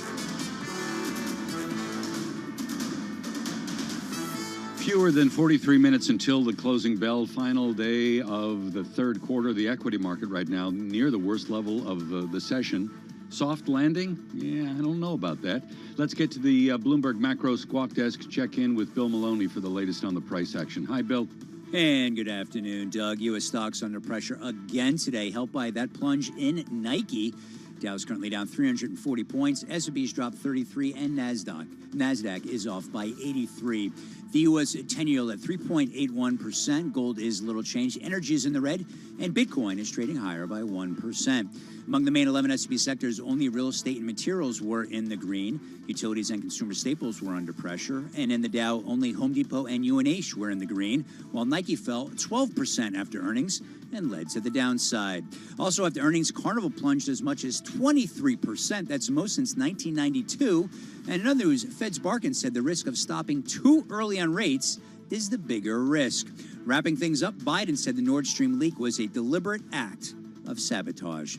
Live from the First Breaking News Desk, I'm Bill Maloney. Doug. All right, Bill, thank you. Have a good weekend. If you'd like to get live audio updates right on the Bloomberg terminal, it's SQUA, then the green go key. 19 past the hour.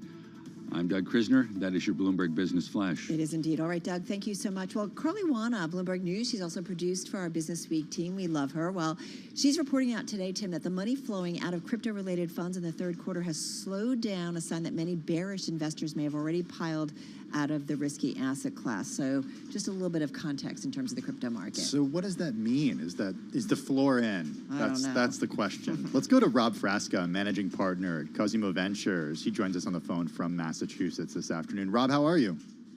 I'm great. How are you? Hey, we're doing well. It's good to have you with us. You have a tokenized VC fund. It invests in early stage blockchain projects. You're looking around the landscape right now. One thing that has actually surprised me, Carol, and you referred to this, is that despite the selling that we've seen in the equity market, we haven't seen that in the crypto market to the same extent.